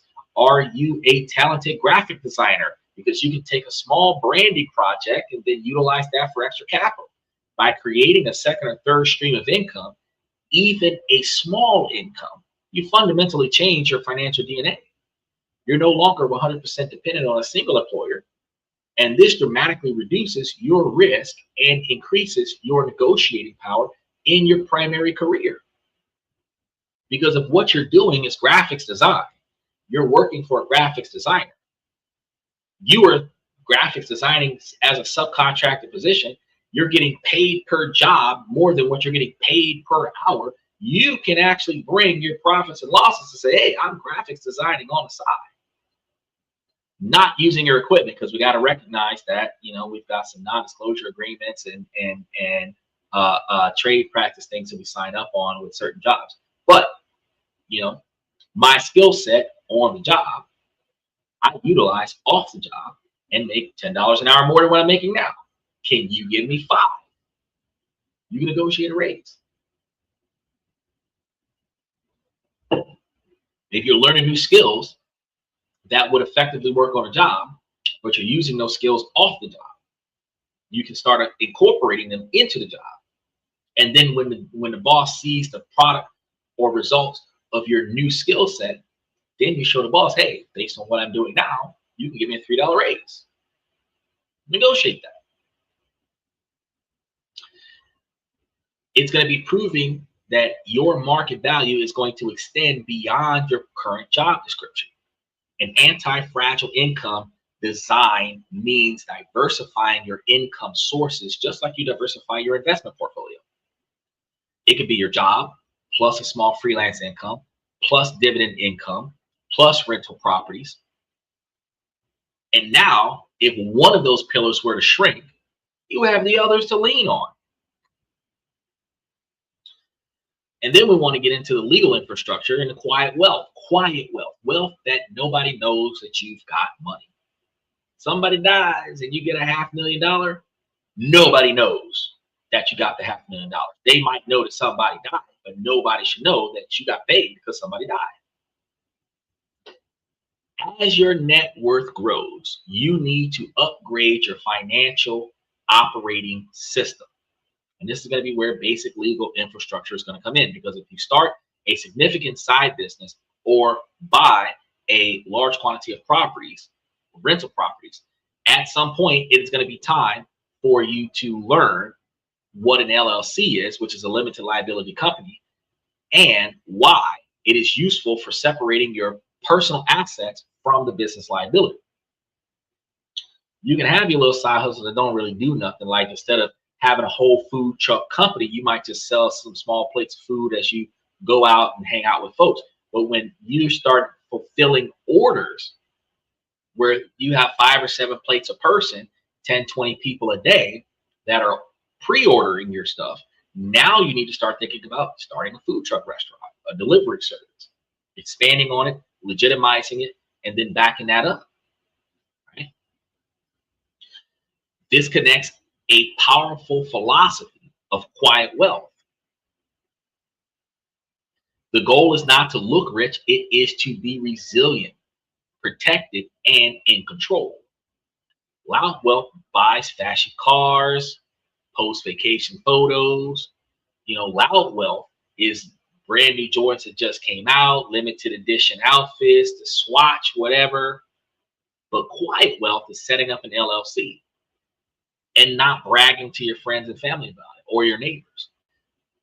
Quiet wealth is maxing out retirement accounts and updating your benefits. Quiet wealth understands that the most important financial moves are going to be the ones that nobody else knows is being done. It's about structuring your finances for long-term security, not for external validation. It's the difference between having a high income and having a high net worth. As your financial life gets more complex, your protective infrastructure must grow with it. So the final concept that we're going to burn through real quick, we got about 20 minutes. I'm going to try to get it done in 15.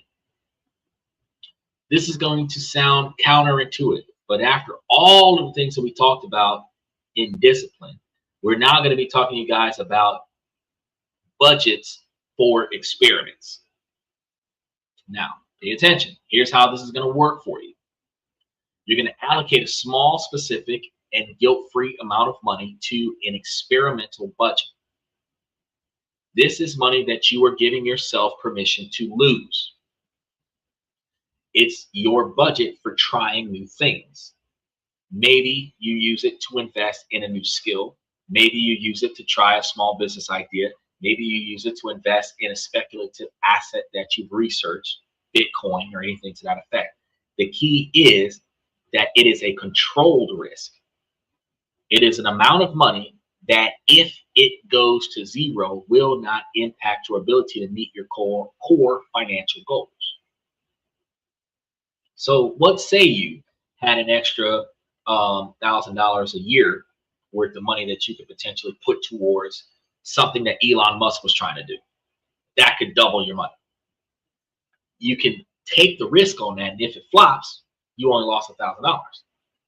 Where some of y'all will lose $1,000 in a casino and be like, "Oh, it's just a casino. I like to gamble. You know what it is." Nah. If you're going to gamble with your future in a way that you can reasonably perceive and guarantee on a return on your investment. Why is this going to be so important? Because the path to significant wealth is rarely going to be a straight line. It often involves trying things that don't work. An experimental budget gives you the psychological freedom to invite and potentially hit on something with a massive upside without ever jeopardizing a stable chassis that you built on the first half of the night show. And this is going to be the ultimate tie to the financial goal of life design. The entire point of all of this is not just to see a number go up or down in your account. It is to gain the freedom and flexibility to design the life that you actually want to live. Financial stability gives you options. It gives you the power to choose your work, your location, and how you're going to spend your time. So this isn't about restrictions. It's going to be about building a foundation so strong that you can afford to take calculated risks, to experiment, and to consciously build a life that aligns with your values. We've covered a lot of massive amounts of ground tonight. And if you guys are still here, you're serious about changing your life, let's bring it back to the central idea. Because we've got a step-by-step walkthrough in the membership on the YouTube side. For less than 1 cup of coffee a month, you can get into the membership. And every day of the week, you're getting all kinds of detailed information as to how you are capable of being successful. And the walkthrough for this is actually already in the membership. So the 30-year-old money reality check is a financial audit first and a strategy framework second. First, you build a chassis. You face the truth by calculating your net worth. You test your resilience by measuring your emergency fund. You map your risk by analyzing your debt. You audit your habits by calculating your savings rate. You benchmark your future by checking in on your retirement progress. And you protect it all with a solid layer of insurances and legal protections. This audit is the non-negotiable first step. It's replacing the vague anxiety with cold, hard clarity. Only then, once that foundation is set, do you begin installing the engine. You got to know that everything else is good before you start dropping anything else new in there. You shift from becoming an asset accumulator and you build an anti-fragile income structure. You embrace the philosophy of quiet wealth, not loud wealth. Not buying brand names because everybody knows them. You want to buy durability that you benefit from. So if you've got 35 or 45 pairs of J's in the house and 10 of them you don't wear, do you really need to buy another pair? Or could you invest in something that you can actually benefit from today that you don't already have a spare of? This will give you permission to innovate with an experiment budget, your research and development portion of your life. The feeling that you had at the beginning of the show, that quiet 2 a.m. depression, desperation, anxiety, comes from being a passenger in your own financial life. You felt out of control because you were. The audit you just performed puts you back into the driver's seat. You have the map and you have the dashboard. You now know exactly what you are and where you are and what you need to do. Turning 30-ish isn't a finish line. It's the starting line for the most important financial decade of your life. And the numbers that you have today do not define you. Your actions from this day forward will. The quiet desperation ends when the honest audit begins. And you got to map it. And if you map it, then it is time to drive. Steven says, are you saying this? I just added over $500 worth of Nikes to my trunk that I had my friend at work order for me. Yeah, I'm saying that if you don't have, if you have more shoes than you wear and it doesn't serve you a benefit, then you just wasted money by adding a $500 worth of Nikes to your trunk that you have your friend at work order for you when you could have put that $500 for something else. If you were buying $500 worth of Nikes that you were selling for $1,000 worth of profit, then you would be turning over $500 profit. And yeah, that's an investment. You're buying Nikes because you like Nikes. You're buying Nikes so that you can wear Nikes for social validation, because the network that you have values Nikes, so they provide you with praise because you wear a different pair of shoes every day, literally, not figuratively. But once you build the reputation that you wear different shoes every day, at some point when you're seen wearing the same shoe too frequently, somebody's going to ask you about why you have that pair of shoes on again, since you're known as the guy that always has a different pair of shoes on every day, which means that this is part of your identity. It is not bringing value to you. It doesn't benefit your life at all, but because of shoes,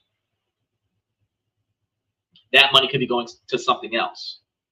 It'd be going to fixing up your car. It could be going to upgrading your car. It could be going to fixing up your house. It could be going to upgrading your house. It could be going to learning a skill set, changing your diet, improving your diet, increasing your medical treatment, improving your insurance premiums for either your car, your life insurance, your health insurance. It could be going to something else, not just the shoes on your feet, right? Your habits are your habits. It's your personal choice. If you decide to spend $500 on shoes, you spend $500 on shoes. But if you understand that you could instead be using that $500 on Stash App for your IRA, where they're matching 3%, and you can put that towards getting a $255 a year return on your $7,500 investment, why not put it towards your retirement?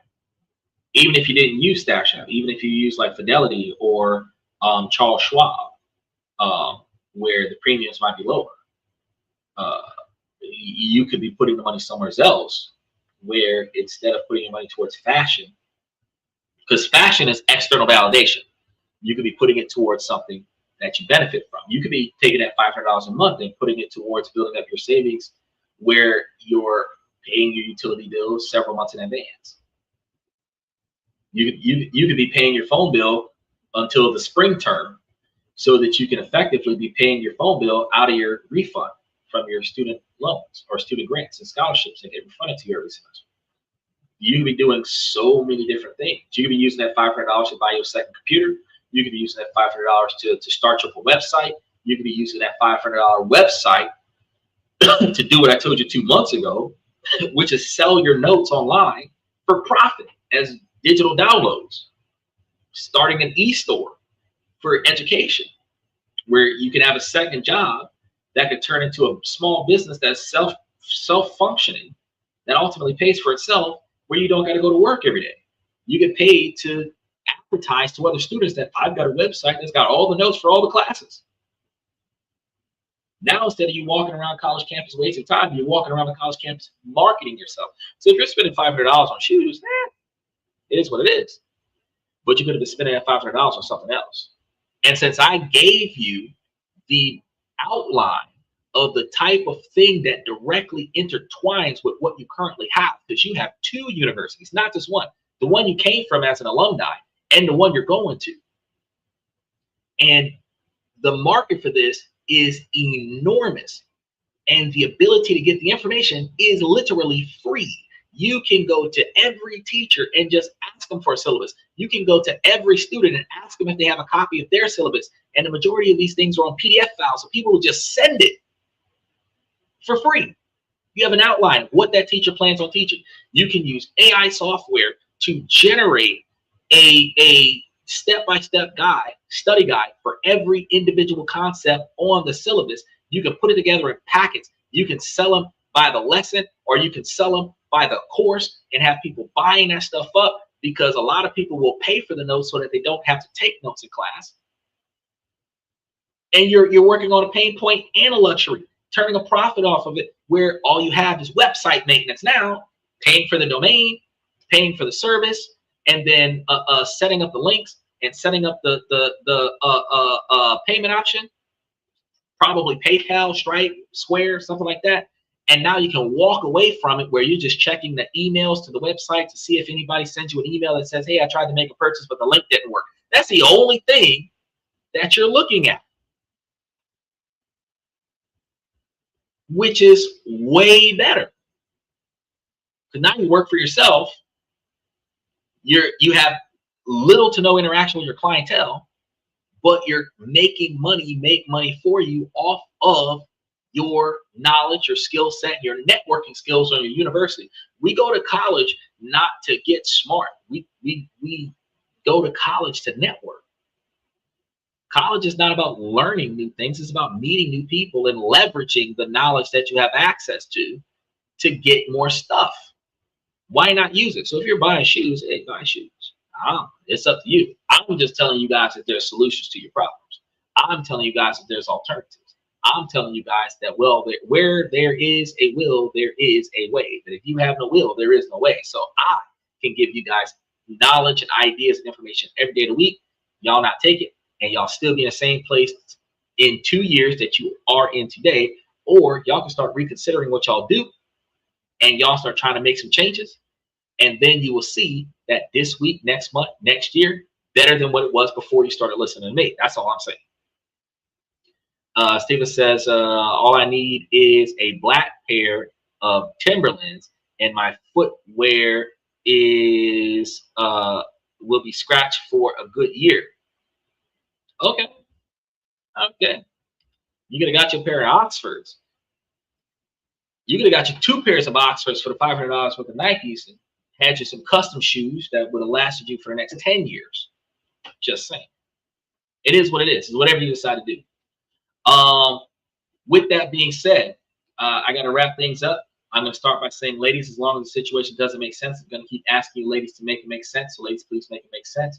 I want you guys to remember we're going to be back here tomorrow night around 11:30, 11:45 Eastern Standard Time. So make sure that y'all try to dive in as soon as we get started, because we got you guys some updates on some of the concepts that we've been following. Fellas, I give you this information to make you guys higher value men, not just by improving your financial life, but also by improving your decision-making skills, as you just see. Ladies, while this is a male-driven podcast from a male's perspective, you too can take this information and improve yourselves.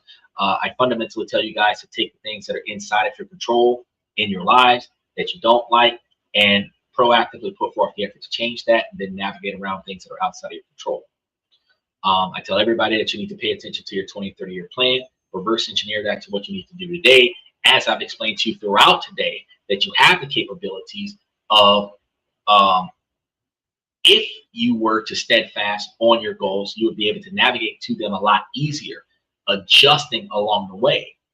But ladies, if you follow a potential suitor that has the right drive, ambition, dedication, motivation, admiration, inspiration, the ones with the potential and the character, the personality that you're looking for, that also meshes well with their goals, the ones that are trying to achieve their own goals. You see what goals they have and what goals you have, and see how those two goals blend together, because y'all can accomplish each other's goals together when y'all have long-term satisfaction goals.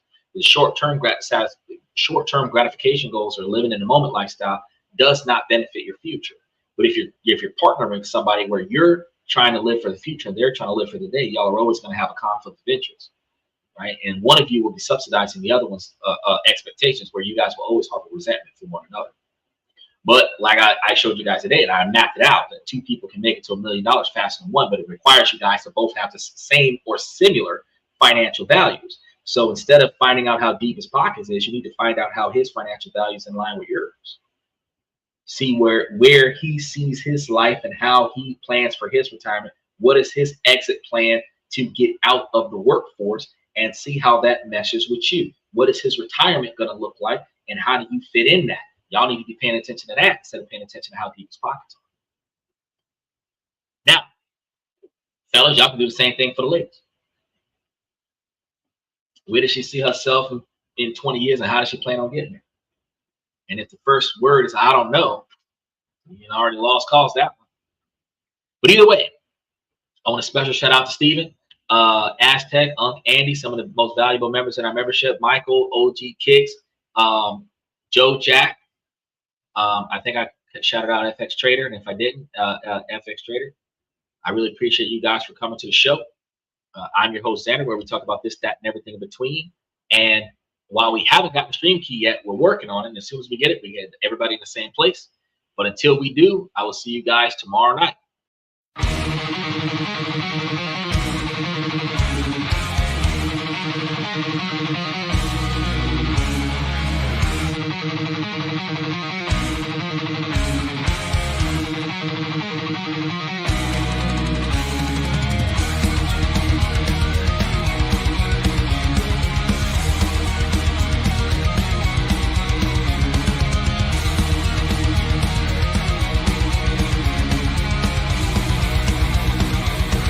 Higher ground.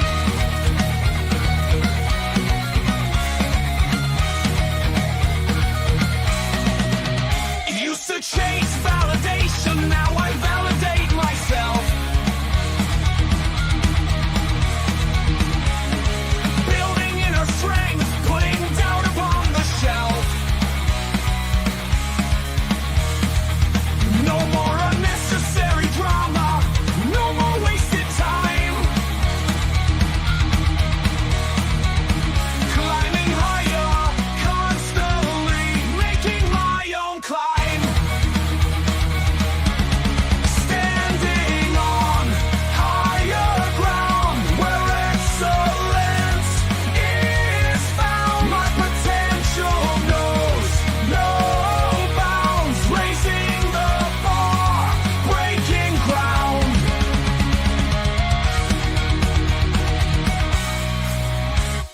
My network is my net worth. Choose your company wise. Surround yourself with eagles, not with sheep in disguise. Every interaction is a reflection of my brand. Quality over quantity, that's my personal command.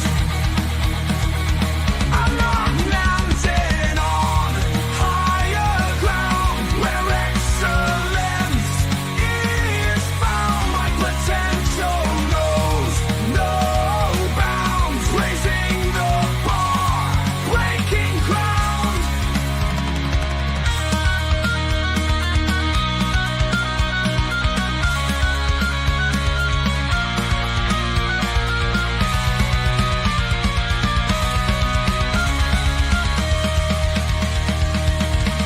I'm not just living, I'm manifesting my vision, cutting through limitations with surgical precision.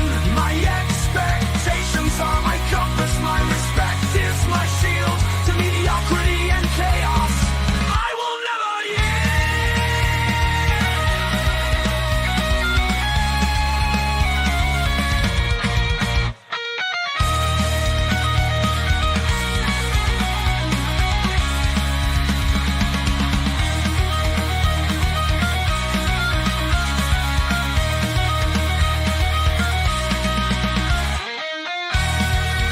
I'm not just living, I'm manifesting my vision, cutting through limitations with surgical precision. My expectations are my compass, my respect is my shield to mediocrity and chaos.